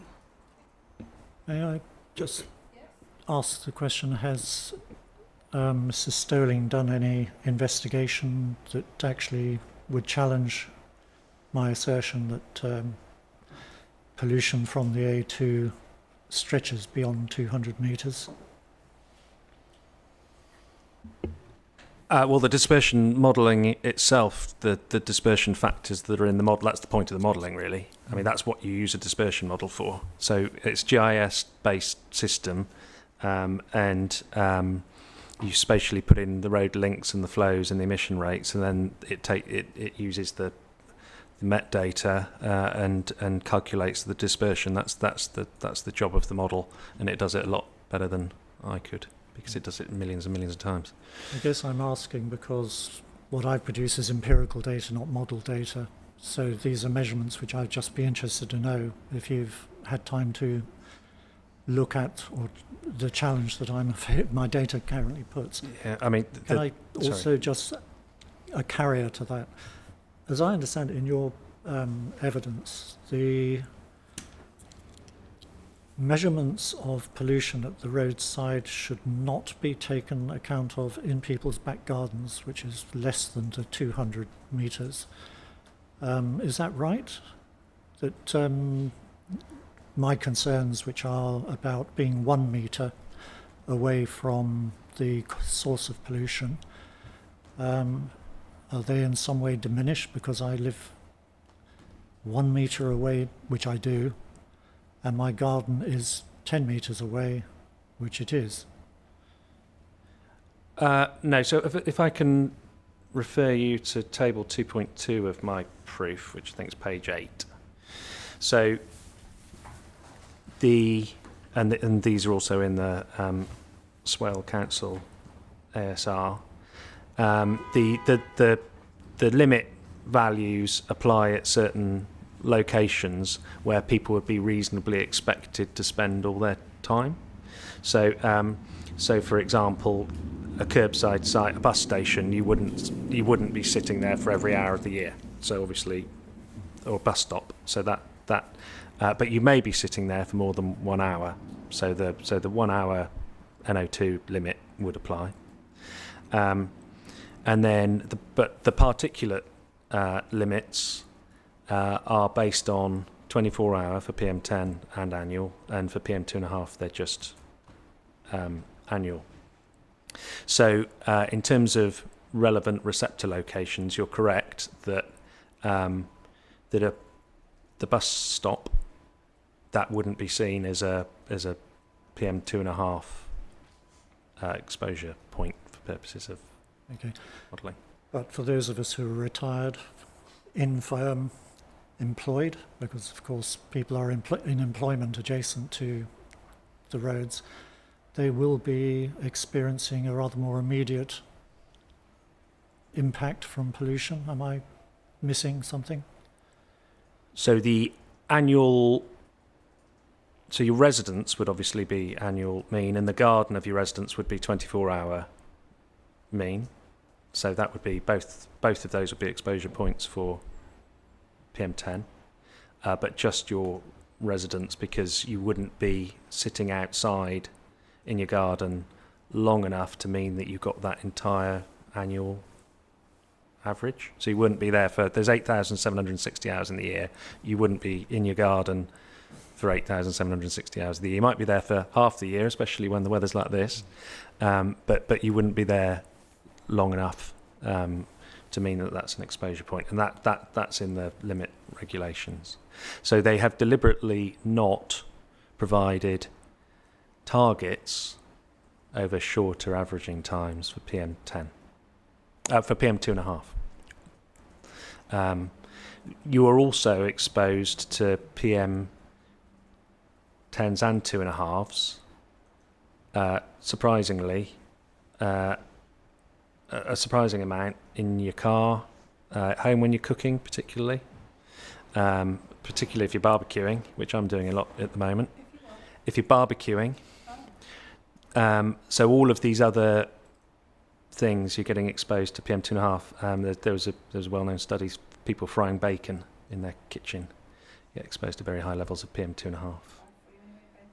Well, so it's double whammy. So yeah. So that those are the locations that the objectives or limits, the targets should be applied in Table 2.2. But based on my evidence, I don't have to accept that, do I? The focus of the density of pollution 1 metre away or 10 metres away is of real concern. And that's the Meaning point of the dispersion if I modelling. measure this in free air, which I have been doing, my reading of your evidence was that at my front door, if I stood there for an hour, which I don't, at least not without being challenged, then I would be subject to a much higher level than perhaps in my back garden. That's the point I'm trying to explore. No, the limits would be the same, and you'd be exposed to the same, but you wouldn't be. It's meant to be sleeping effectively. That's why it's the facade of properties. It's if your window was open throughout the night and you were sleeping for 10 hours or whatever, and that pollution was coming through your window, as opposed to the amount of time that people spend in the garden or at curbside sites or just walking past a source of high pollution. But no, the impact would be the same in the dispersion model, and so there's been discrete receptors, so just receptor points, which is what the tables show the impacts are, and you can model isopleths as well, so just contours of pollution, and you can see from them they drop off very quickly when you do air quality modelling. But that's the point of the model, to take account of dispersion. That's why people do atmospheric dispersion modelling.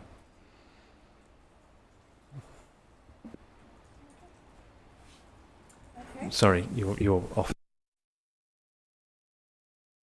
Say anything. So. Right. Okay. Thank you. So let's see what else we want to discuss. So, oh yeah. Well, you talked to Mr. Harriet Smith. You talked about canyoning, and you said something else. Cumulative impacts. They have been taken into account, haven't they, in the work that the applicants have done? I would... No, it was purely commenting on the fact that one peculiar characteristic of the topography around Tenham is that there is canyoning. The importance of canyoning is found in... The houses close to the road, are It's they? this business of... rude. Yes, the notion of canyoning, and why I have particular interest in it, is because we're on a kind of an east-west trajectory and prevailing winds are mostly from the southwest. Canyoning describes the capture of airborne particulates, and 2.5 has the other characteristic of being continuously recycled and recirculating. So that's why I focused on it, or have come to focus on it, because locally people are most concerned about the proximity and about the idea that on a bad day it just feels awful walking there, because you can just taste, if you were my wife, you'd taste the pollution because she has a particular sensitivity. So it's also part of Swale Borough Council's own understanding of the importance of topography, that canyons are of relevance in certain places. And I think that's also been documented in Maidstone and some of the AQMAs there. I mean, yeah. No, go on. You go. I was going to say, yeah, it is very important, and I did look through the model and I couldn't see that the canyon effects has been included, but because the actual results of the assessment are very low, they're not showing any significance basically, and if they were near significance, if you were seeing they were near impact, or there was a situation where you thought, I'm not confident in this, you would ask for them to do that additional modelling for the canyon impacts. But I don't think it would make any difference to the actual results of the modelling, just as what we're seeing. And also the model itself is showing you the worst case scenario, so it's using 2019 data. So it's already given you that worst case scenario if you were to use data from 2024. So I don't think including it would make a significant difference for Tenham AQMA results in the model, but I don't know if you have any more information if there is canyon effects included, but I couldn't see it, but that may have been included. So there are canyons and canyons is the answer. So canyons have been included in the modelling, but they've been included in the St Paul's AQMA and the East Street AQMA, because although any street you'll get some entrainment, Tenham is not defined as a canyon, and the reason for that is in terms of modelling, it's not, because the buildings, you don't have a continuous block of buildings of sufficient height in relation to the width of the road to mean that you would define that as a canyon. So, which you may do in a place in one of the big busy streets in London or somewhere like that, where you've got a 4 or 5 story terrace. But having said that, in any event, that the most important part of the modelling is the model verification. So they're effectively benchmarking the model, because a model is predictive and it does rely on data. But once you've run your model, you look at and all of there's a big list in the ES. There's some of the discrete receptors used, and that includes the council monitoring points. So if your model came along and said, right, we think that the NO2 is going to be 10 micrograms at this location, and then the council come along and say, we've monitored it for the year and it's 30, then you think, well, hold on, there's something wrong with the model here. So there's a process called model verification, where you run the model and then you look at the difference between an actual monitoring result and what the model predicts, which is why you do the baseline, because you've got actual data for it. The reason why 2019 was used, because that was the one that wasn't affected by COVID. But so you look at the difference and then you apply a factor, and normally in modelling these days you apply an increase. And that that increase would take account of any very local factors to that monitoring point. So if you have somebody who parks in a particular location on the street every week or every day and snarls up the traffic or whatever, then that would be taken into account. Or as we said, the facades of the buildings and things like that. So the model is benchmarked against real data from Swale. So the model did take into account canyons for St Paul's and East Street. It didn't take into account Tenham because it's not officially a canyon, but it was verified against the monitoring data. How well did it match with the verification? The verification factor, what was it? If that's what you're asking. Yeah. Well, whether I think I could come in, because I don't think the factor is going to be any significant use for yourself. Maybe it might be, but if I could explain, I'm just wondering how well the model performed against when it was compared with the actual data. That's all. I don't particularly want to figure. When I think that's exactly what we look at as well, Yeah. is to make sure that they're how accurate it is and what they do if there is a big gap between the data, the monitor data and the model data, they create a factor basically. I know. That we, you know. I know. then. I do know. Okay. All about. Yeah. So Appendix 8.3 of the ES, which I think is... Oh, right. Appendix 8.3 of the ES, which is 9.2.10, is it? I don't know.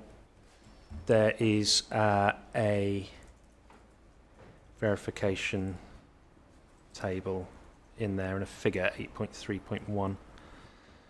Hang on just a minute. 1.7. So, 9.2.10 are we looking at? I think that's ES Volume 2, Appendix 8.1, is that? Yeah.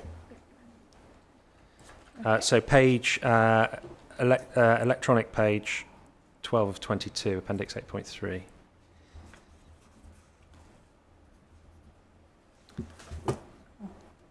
Just happens to be there. And then table 8.3.1, yeah, is the comparison of modelled and monitored. And then figure 8.3.1. So 1.7 was the factor for road NOx, not NO2. Hang on just a minute.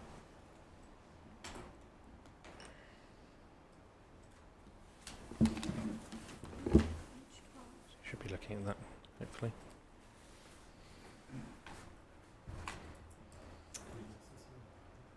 And so the ratio, yeah, I see, yeah, okay. So that's the road NOx contribution.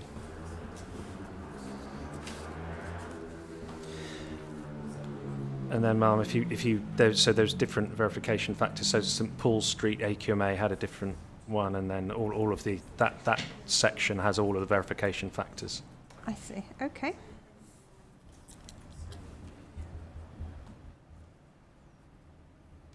The important part being that it kind of doesn't matter too much as long as it's not ridiculous, but as long as you adjust your figures to match, then you know you're... Okay, thank you. Did you want to? Yeah. Just a short one. If you turn to Appendix 4 of my evidence, I guess a discussion maybe with Swale Borough Council on this as to whether or not a canyon exists. The modelling undertaken by Imperial College and COPE would seem, I tried to produce this map to show that actually although the AQMA, which is showing in blue, is what we're quite concerned about. Oh, I apologise. It's Appendix 4, yes. Page 16. Yeah. Oh, that's probably my doing. The purpose of trying to translate the tables into a map was to raise in people's minds the assertion that damaging levels of harm extend well beyond AQMA 5. And the canyoning effect is actually more pronounced from Linstead Lane, which is about halfway down the map, through to, well, I would guess Frognall Lane would be. So I would be interested looking at those numbers and that representation from Imperial to know whether or not there is a canyon effect or not in those areas where there are more coherent blocks of houses. I fully accept that there are places where there are substantial gaps, in which case I would expect whatever pollutants are there to be flushed out by wind and dispersed. So the argument on canyoning, for my purposes, accepts the AQMA 5 colour coding as being representative of local pollution levels, which doesn't coincide particularly well with the idea of canyoning. But further towards Sittingbourne, so further west, we do appear, well, I do appear, it appears to me, that there is a canyoning effect. But I'll leave it there. I don't know whether you've been able to interrogate that or investigate that effect. You can see that when you walk down Tenham, there is a slight canyon, but in relation to it being within the guidelines of it included in a model, and we monitor along that stretch of road. For us, we don't need that evidence that it's a canyon or not. You can see there's a wee gap in between the AQMA that would let some dispersion through. Maybe within the model that would take away that factor that it's a canyon all the way through. But yeah, you know, you walk down there, you can see that you've got the high buildings and the road is quite narrow. So there is a canyon effect, but it might not be aligned to what needs to be included in a model for canyoning. But I'm not irrespective of it, but it wouldn't make any difference to the results in relation to the results that you saw in the air quality assessment. So if it's a canyon or not, I don't think it's that relevant if it is or isn't included. In my perspective, or I would have questioned it and said you would need to do that, but I don't feel that the results gave me that concern that I need to include it and that it would actually make much of a difference. For our future monitoring, we continue to monitor it there, so we don't really need to put a rubber stamp on it's a canyon or not. So we don't have that sort of need to pursue that as such. But you know, I do agree. You can see there is canyon effects, but maybe there is some evidence why not to put it in there. Yeah, I think 2 points. I think one on that appendix. I mean, it's the obviously when you colour code something, especially with lots of red, then it looks very different. But of course, if you go back to the figures, I mean, the lowest on that spreadsheet for the table that you've had, the first table that you had, the lowest value is 10.56 for PM10, and the highest value is 11.63. So it's not like there's a big difference in the figures across that drawing. I mean, they're all very different colours. There's lots of reds, and you go to orange, but there's actually not. For example, the two on the start of, if you look at your table again. Is this just PM10? PM2.5. So if you look at your table, the very first rows of that table. Sorry, just for clarification, it's the highest figure of those pollutants. Yeah. So you've got PM2.5. Your first one is red. Oh, that's a different table to the one I have. Yeah. Is one Ratfield house the first figure that you have? No. Okay, we don't necessarily. There's one that's highlighted that's red, that's 10.98, and then there's one highlighted yellow, which is Elizabeth Cottage, which is 10.84. So you've got 0.1 difference. One of them's orange, one of them's red. And I understand that there has to be a cut-off somewhere, but it's not hugely different. And so, as an example of a proper, and I don't mean to demean the canyon, but I live in Bath, and there's a place called Bradford on Avon right next to it. The traffic flows are lower than here, and the NOx, the NO2 is about 60, so 3 times here. You've got it's called the Shambles. It's a very thin road, very high. It goes across the valley, and you can get some really significant effects with that. The difference here, looking at the NO2, which is 20 to 23, I think, for the 3 different monitors in 2023. Looking at that was back to my table. There is some slight change, but it's not so much that you would. I'd probably have to take you to the actual air quality LAQM report. But this map, Yeah. this is just PM 2.5, is it? The map. No, it doesn't. But it must only be one thing, mustn't it? Because it's only one map. Yeah.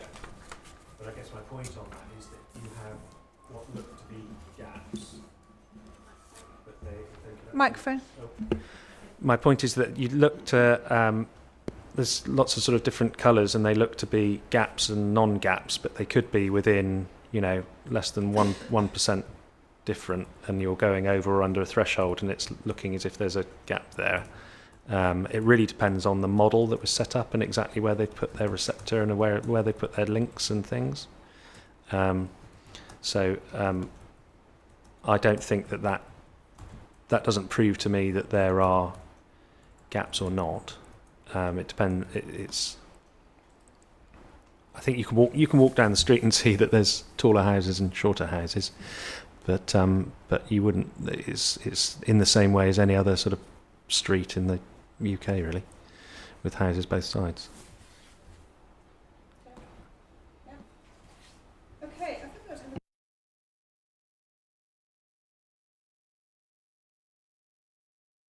sorry. Yes, perhaps the last thing on that particular about the assessment was about, I think you raised the problem of construction traffic. Mind you, is that going into traffic again? Would you be able to say anything about that? I may be able to. So Perhaps you could just say something and then we'll have a break. for an outline scheme, for you to model anything, you have to have obviously a sort of an understanding of exactly what the scheduling of the build would be, durations, number of vehicles, routing of vehicles, and so it's pretty standard practice to condition for an outline scheme construction environmental management issues at the detailed stage at reserve matters. Isn't there something about the AADT, the annual average?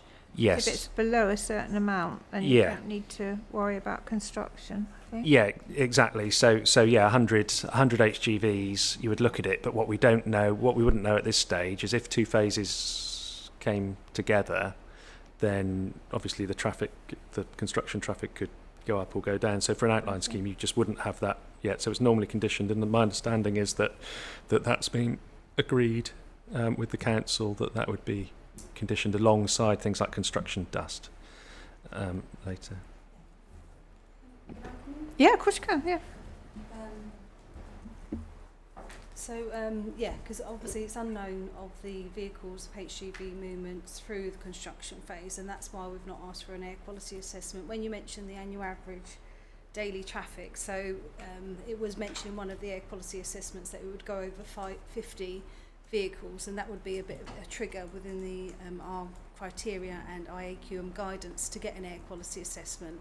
And we had discussed with the applicants how that can be done, and it can't be done because we don't know the number of HGVs, and that's usually an application would go through condition, you're right, but because it was mentioned that number, it was a red alarm to go, right, we should do an air quality assessment, but we can't because we don't have the numbers. So then back to having it as a condition. Now I wanted to mention, I was speaking to Matt about this because there is still that concern that we don't know what the impact is going to be of those HGVs, and it is going to be outlined within a condition, and there could be points there where rerouting of traffic, and it's usually done through mitigation. But what I was thinking is there a way that included in that could be some continuous monitoring, so we do have a bit of a traffic, well not traffic light, but a alert system that could tell us, okay, the air pollution is deteriorating, maybe most possibly the PM levels is that we're concerned about with the HGV, with the construction site, and that could be included in that condition. So then that also reassures local councils and the local community that there is something in place that can monitor and actually let us know if the concentrations are deteriorating, especially along Ruins Road and some areas that are sensitive to the construction traffic. So, Do you know, so who would undertake the monitoring? So it wouldn't be the council that would undertake the monitoring. So our air quality monitoring is managed by an air quality management company, and it would need to be an expert, but that would be something that the applicant would need to organise, and it would need to obviously be a long-term monitoring as well. So, but that wouldn't be the council, no. There is a in the legal agreement. There's an, which we can talk about a bit later. Air quality monitoring scheme required. I don't know whether that's to do with the operative phase or the construction phase. It was could be. mentioned in the condition for the construction management plan about dust monitoring, so I don't know Yeah. if that's it. But yeah, but I'm thinking a bit We can more. have a look at section Yeah, 106. Yeah. So, remember, just also when we looked at the statement of common ground, Yeah. and notwithstanding what was in the draft section 106, but had been agreed that it would be dealt with by condition. Oh, So we're like, all right, okay, if it's in the statement of common ground, we may not be able to have that as an obligation. So it's just to draw your attention to the statement of common ground. well, we'll have a look at the section 106. There's definitely something about monitoring in there. Yes, there is. Maybe it's something different. But you deal with that, the construction vehicle.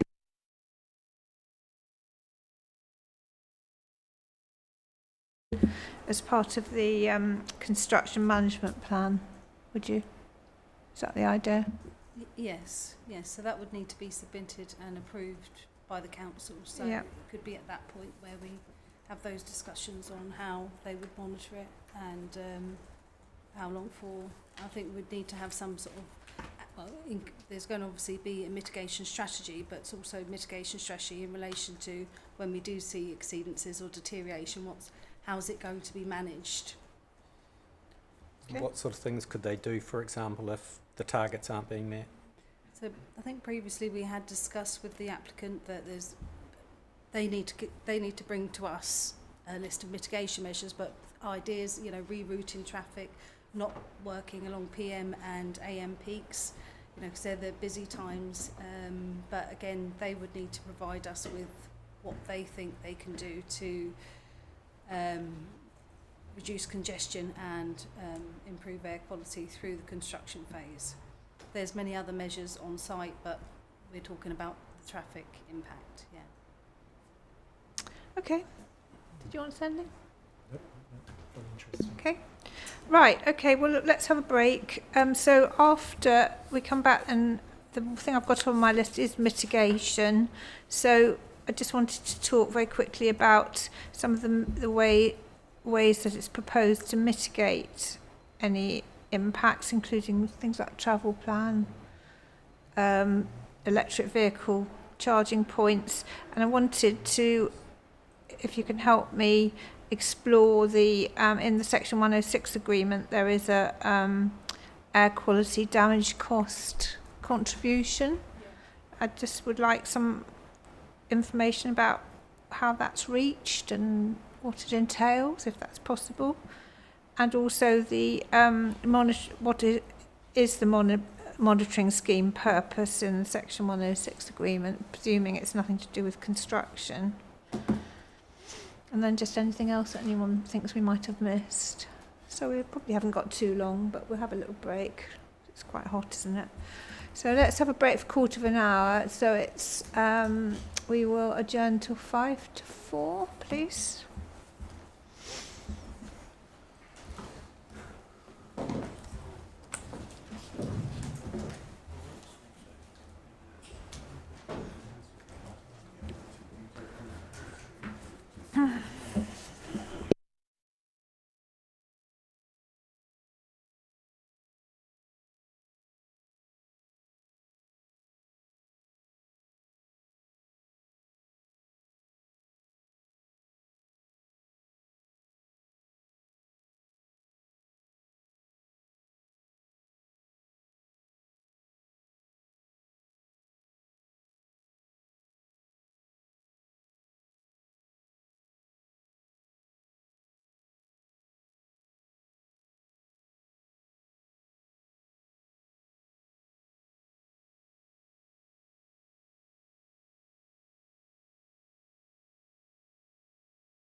Thank you very much.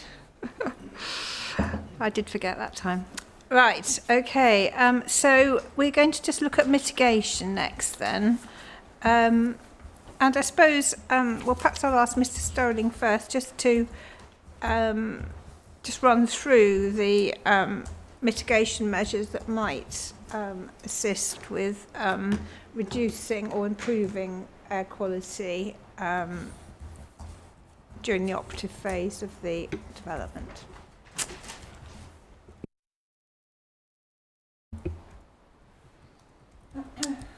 Okay, so I mean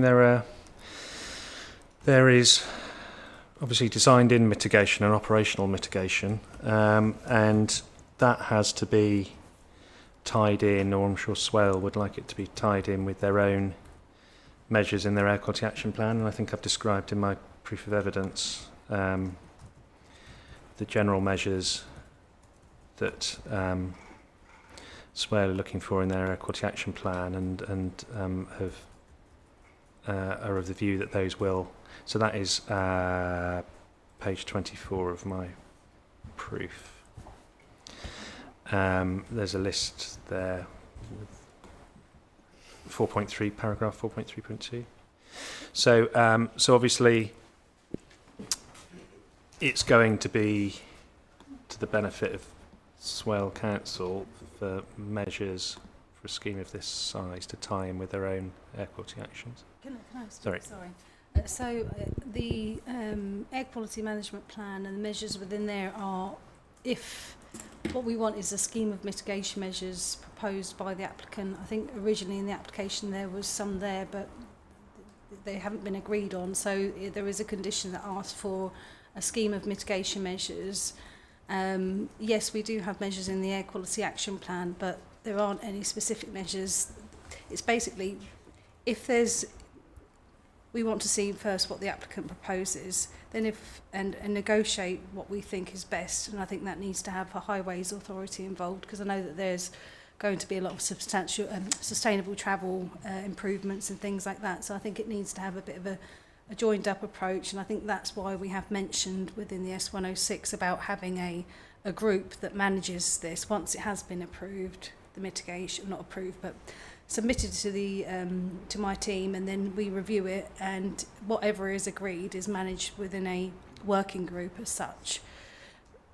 Yes, if there is, if we think that one of the measures within our action plan should be included, then yes, they would be included. But at the moment, we haven't got to that position yet to sort of decide what we want to have as the mitigation measures. So I think that's what needing to be the next step as such.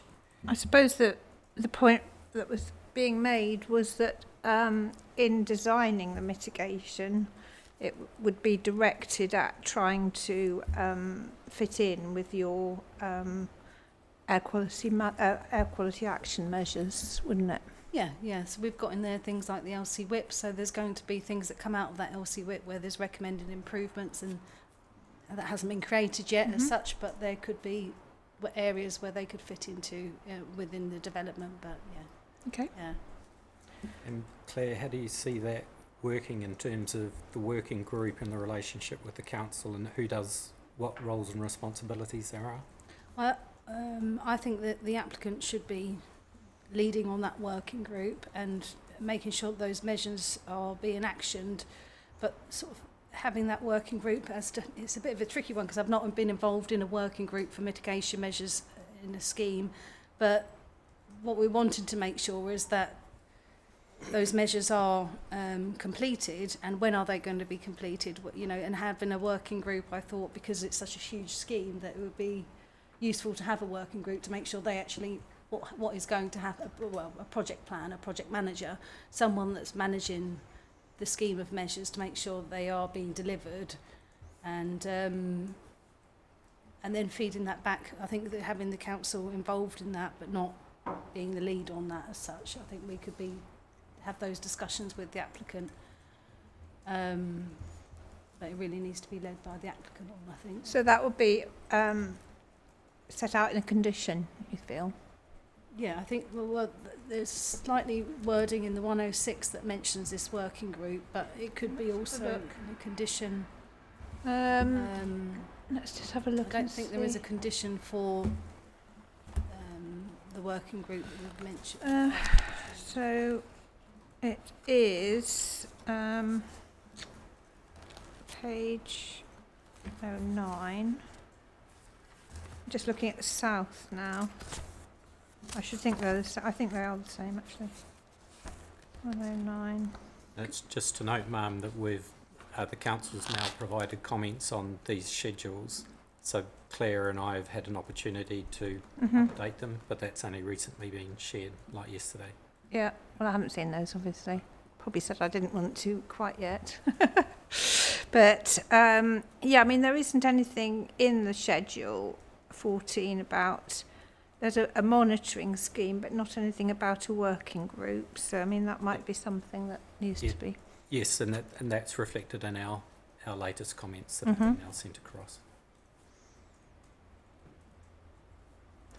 I think the idea was, rather than the council undertaking or being the working group, is to have the working group that potentially updates the council as to their actions.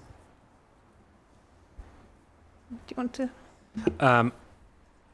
What I would say, I haven't been, obviously it's been between the sort of council planners and everybody. In the version that I have, it says Air Quality Working Group not considered necessary, but I don't know who wrote that down. But it sounds as if it's, so that's in that's the applicant's response to the SIL compliant one.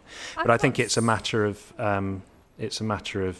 terminology. I think everybody, somebody needs to be in charge of making sure that when a phase comes forward that it's been properly thought out. Where does it say about it not being necessary? I can't see a provision in the... I think it's just in It's in the SIL compliance. compliance. Yeah, but that would relate to things that were in the deed, wouldn't it? And I can't see anything in the deed that talks about a working group. There is one for something, but it's not air quality, I don't think. There's one for education as well. Yeah. So in... Where does it say in the deed about a working group? I just saw it in the SIL. Yeah, but that must have Yeah. something.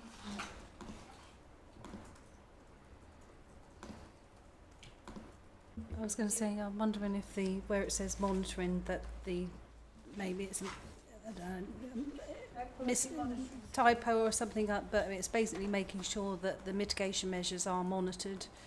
But that's I think what we've gone through that hasn't been added into there is going into more detail. That's we're wanting basically a group of experts that are actioning it, but also monitoring it and feeding back to the council on the progress of those measures. Similar to what we would do in our air quality action plan, we would propose them and then we would put together a project plan of how we're going to achieve those, and then report back to DEFRA every year to let them know how we're going to do it and what the progress is and if they've been achieved. Sort of. And I think, I think we had looked at the 106 and it mentioned something about monitoring the improvements of air quality, but I don't think you would be able to. And we've had that with our own action plan because air quality is improving over time. It's quite hard to sort of, unless you've got a measure that specifically changes a road dynamic, a lot of the active travel measures you might not be able to sort of predict that's made the improvement as such. But I think monitoring and feeding back to the council on the progress is really important. So you don't, because I was going to ask, what's this air quality monitoring scheme? It says, oh, sorry. I was unclear as to what it meant, an air quality monitoring scheme. You think it means something different then? It might need to be edited if it's possible. Mm-hmm. Well, yeah, I mean, it's only a draft. Yeah, okay. Yeah. I mean, I wasn't really going to, I don't know whether we're going to discuss that tomorrow because I thought we'd discuss it today, but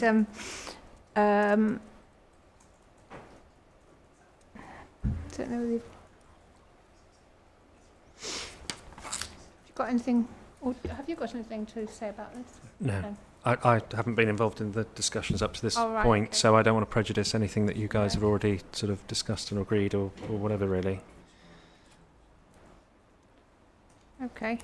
I think, sorry, I was just taking instructions. I think we will have to come back to some of the detail tomorrow, inevitably, when in the context of the discussion on the 106.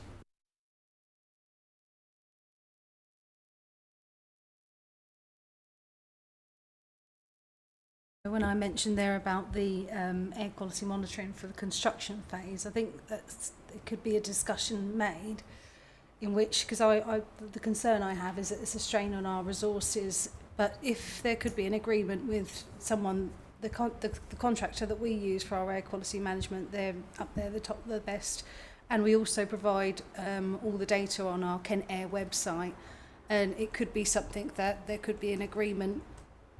So Swell could be slightly involved in, because sometimes we have to take the sensors off and we have to co-locate it with our stations. It would be quite tricky for the applicant to do it, because we'll be double counting, because we'd have to come with you to do it. So there could be a way that we could have an agreement with our contract. So it's like going through the council, but as we're not actually. So there could be ways that we could do it.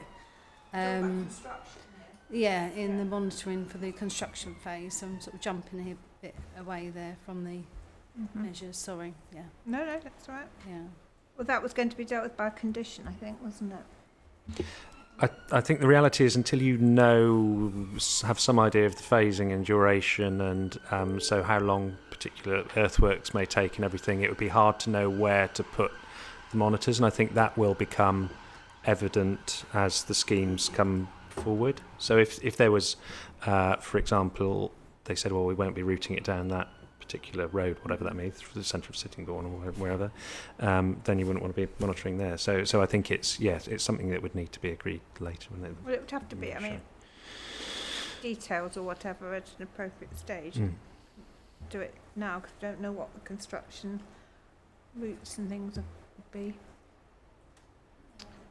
So that's true. So it would be a later stage, but I'm just wondering how you could get that agreed within condition and the costs and everything like that. So I think that needs to also be thought of at an earlier stage. Okay, you agree to the monitoring and that you'll be doing it, because it could be 10, 20 years that you might really need to be monitoring for. So to have that as a condition, I don't know if that could get a bit muddy in the water. That at least if you had that within the 106, that it could be, right, this is the money allocated for monitoring, but the actual detail of where the sensors will be or anything like that, needs to be worked out later once we know. But just wondering how you can secure to know that happens.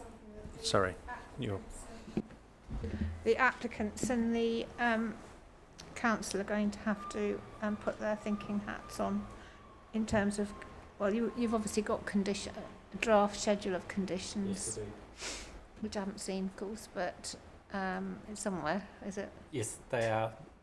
They do exist, and they're being progressed. And at some point, what we'd like to do is to be able to share those more broadly, so that we can get comments from the all 6 parties and the applicant. Yep. Well, that sounds a good idea. Yeah, do that.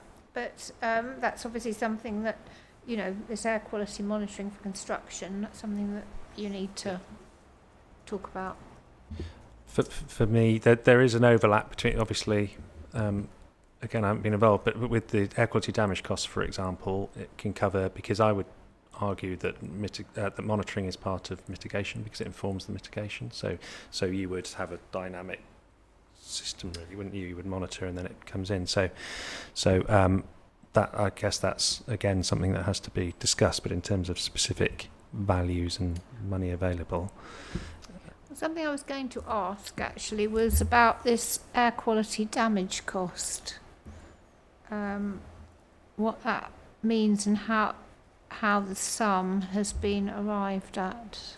Wasn't really very clear. Claire, can I pass that to you? I could explain it, but if you'd like to explain it as the expert, but I'm sure we can both explain it. But if you. I don't mind.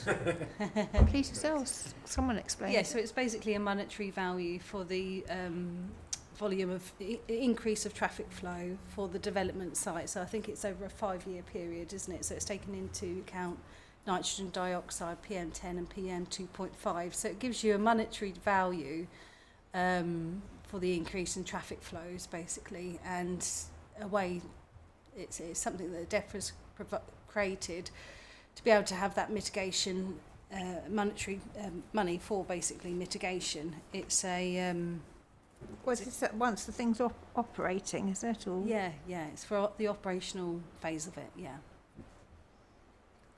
So So- over a 5-year period, so does that mean it's all got to microphone? Sorry, No, s- that was me. Sorry, thank you.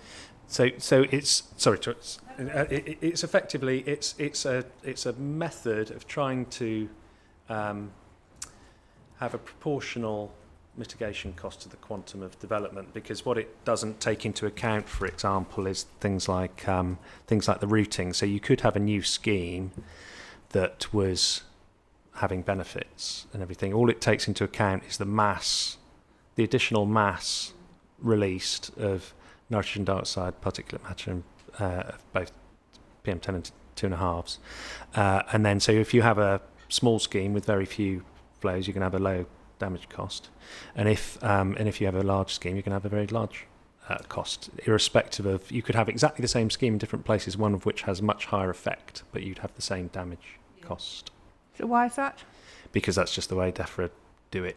So what that means is not that you necessarily have to pay whatever that money may be. You have to demonstrate that the mitigation as part of your scheme, because it's in a hierarchy really. You're saying this is a very big scheme, so it should have X amount spent on it to mitigate. Then there's a bit of a grey area as to what is actually additional mitigation, what is mitigate, because a lot of the measures that would improve traffic flows, for example, would also improve maybe noise and maybe air quality. So then it comes down to which is which. So an easy one was that it used to be EV chargers on every house, and that was a cost. And then so that's the most obvious quantifiable. It costs something to do it, so you would deduct that off the total. But different local authorities have different views on what is a direct air quality. I mean, it could be argued, and I'm not arguing it, but it could be argued that the relief road in itself is a way of, has had the effect of reducing air quality. But you wouldn't. Harriet Smith says has anything to do with it, I don't think. Well, so that's the grey area that I was talking about, that measures. And then obvious ones such as cycle path, anything transitioning out of cars. So when they work it out, then, so it's a DEFRA. You take the traffic figures for the opening year. Is that what it is? For the opening year and the 4 years after that, and then you make assumption. There are assumptions. It's you just have to use the tool effectively. It's making an assumption for a journey length. Every journey length, it's making assumptions for numbers of vehicles, journey length, cost for that local authority, and speeds and everything. So you work out the emission factors, and then there is a cost per tonne of NO2 or a cost per tonne of PM10, and those numbers change from year to year. Which, I mean, is there a consideration of the fact that this would not be until, I don't know, 20 years hence, so you'd have to take account of the reductions, wouldn't you? Yes, so you would put in the opening year, you would go into the same emission factor spreadsheet as you do for the dispersion modelling, for example, and you would say in 2020, 10,000 extra cars going this speed would give you X amount additional. It's 2026, is it? Oh, I'm just using an example, or whenever that year may be, and whatever that number of cars may be, you type it in, and it'll give you a tonnage of NOx or NO2, and then that has a value assigned to it, whether it's in an urban area or a suburban area, and then you come up with a number. And that's is it a DEFRA tool, did you say? Yeah. Right, okay. So you get the amount of a pollutant, and then what does the DEFRA tool assign a value to it then? Yeah, there's a list of costs which change every couple of years. So it didn't used to have PM2.5s. Then they changed the costs a couple of years ago, where the NO2 went right down and the PM10 cost went right up. So the numbers changed from, according to the latest projections because they were of the view that particulate matter damaged people's health more than nitrogen dioxide per tonne. Say so it's a useful tool because I think in the past councils didn't have it, so they weren't able to sort of have this monetary value for the impact. But the problem is it doesn't actually give you the solution in those mitigation measures, so it doesn't say which one's the best. I think a lot of we in our guidance, so there's a lot of standard measures, so the ones that they used in the past, EVs and stuff like that, that's all standard. So it's trying to, I think now, is find out what is going to be the best for this site, or both sites. What are going to be the most useful measures to reduce traffic flow and also reduce single car use? So that's where it's down to the applicant and the council to figure that out, and we don't get any help from DEFRA on that side of things. So it's really just to provide that monetary value. So DEFRA will give you the amount of emissions from its toolkit and the monetary value. The DFT gives you the money from the amount of emissions, and the DEFRA tool just gives you the value which you multiply by the tonnage of NO2 or NOx or PM10. So it might say £30,000 per tonne of PM10, Right. And if you come up with 3 tonnes of PM10 over that 5 years, then you've got 90,000 into the damage cost. Okay, so you've got this monthly value, which seems to here it says roughly 1.4 million, right? So you're not saying, from what I understand it, that they just pay that out.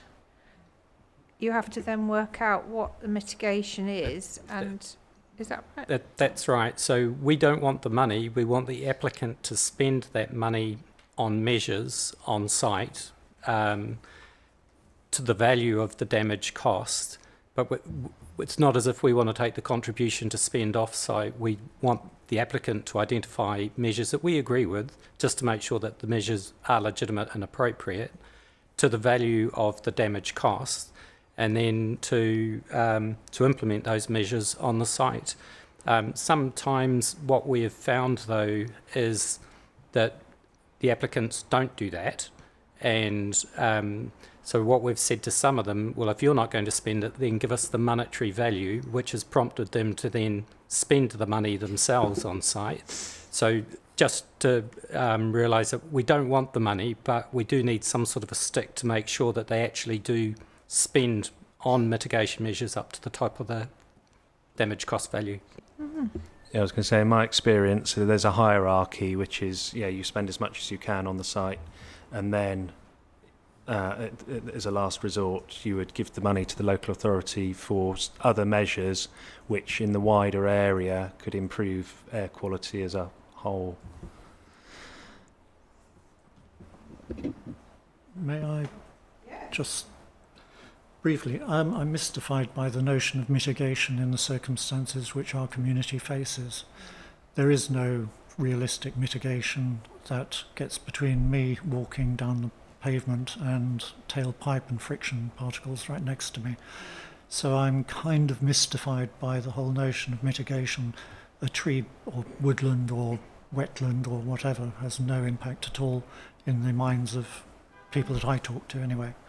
So I'm just curious to know how mitigation applies in the circumstances that we're facing.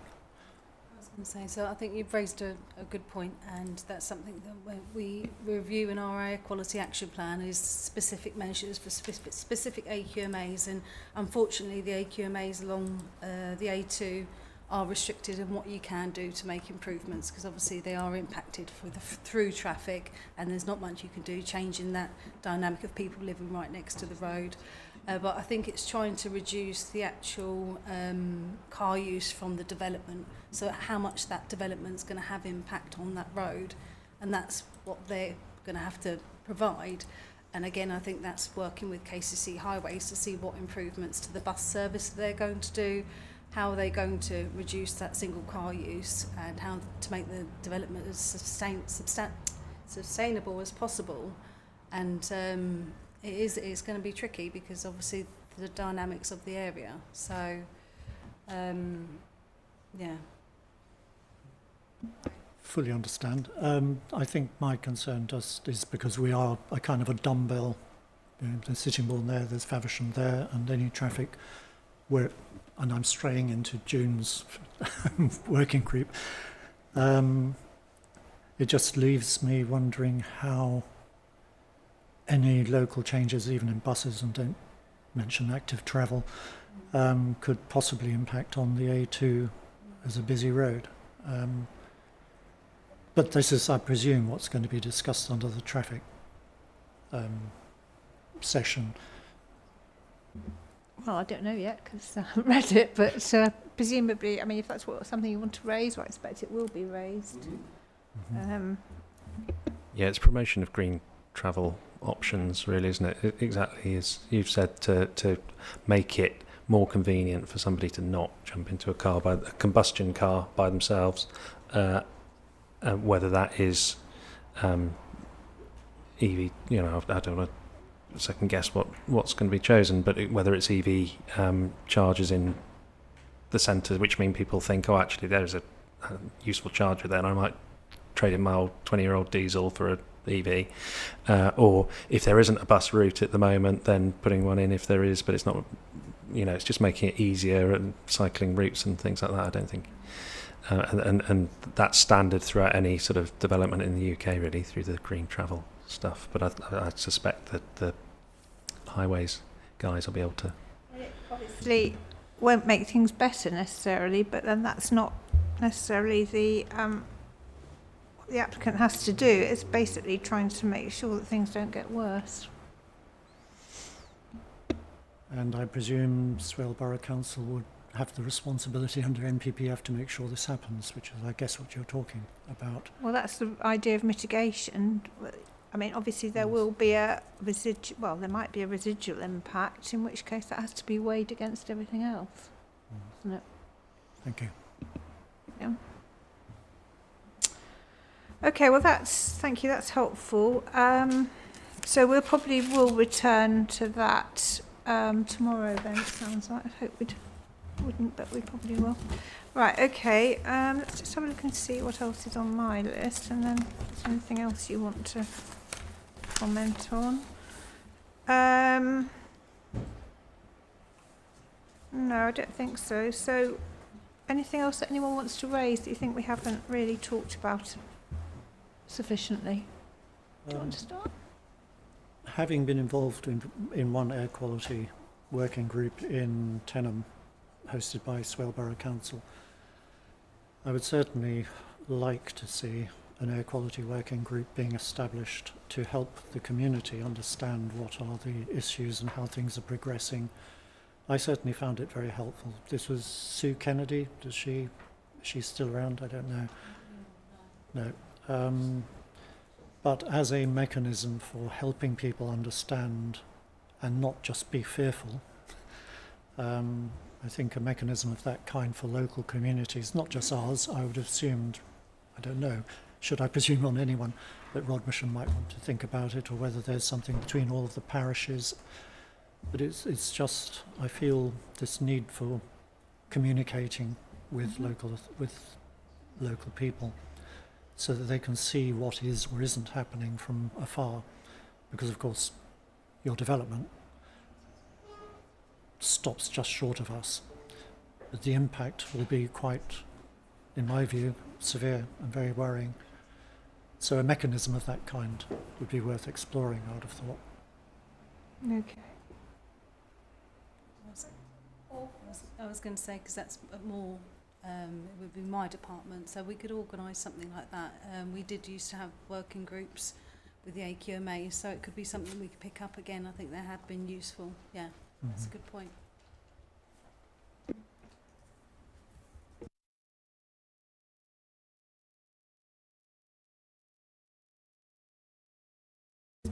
Yeah, I was just saying, anything else? Just to say that the environmental statement, I think, as you're aware, identifies lots of benefits associated with air quality, and in particular AQMAs across the area, and the associated in particular with the effects of the roads that will come, that unparking, no pun intended, for later on in the inquiry, but just to try and draw all of this together. And what we're going to do is, obviously there'll be crossover to an extent with the highways session, as we've touched on already, but our planning evidence is going to give weight in the end to the various benefits that are identified, that are all linked to the roads and the effect of the roads in due course. But that's just something to come again later on in the inquiry. That's later on, isn't it? It is. I'm not suggesting it for now. Just to identify. Could I Okay. just mention on that? Mhm. Response? So I think the only sort of concern that I have with the benefits that come from that modelling is that we don't know what the behaviour is going to be of those new residents using it or people using it. So it is, usually we can model roads because we've got the traffic numbers, but we don't have the traffic numbers for that. So it does reduce the confidence that you have in the model output slightly, only slightly. I'm just sort of saying, but it needs to be included because it will be there. But it and also the benefits aren't significant, huge benefits. There is a slight benefit. So just sort of, yeah. So are you saying? Sorry, I've just turned you off. I was going to ask. Sorry, are you saying that the air quality? I thought you agreed with the air quality modelling. I do agree with the air quality report, but to say that there's significant benefits, I think there's benefits there, but they're not like game changer. I don't think they should be argued that they're game changing benefits. But I do agree that there is a benefit there, but there's also. I don't want to cut across you, just to be clear. I mean, we'll get into planning, but I didn't say that we were going to be saying that the air quality benefits were game changing. I just said that there are going to be benefits, and we deal with how much weight to give with them in the planning evidence. I think I summarised that in my brief, that you effectively have a magnitude of effect, and then you have an overall significance, and both the benefits and the pros and cons of the scheme, both of which were not negligible, not significant. So yeah, there's a slight increase in some locations and a decrease in other locations, but yeah, none of them are significant. All right. Does everybody feel that they've said all they want?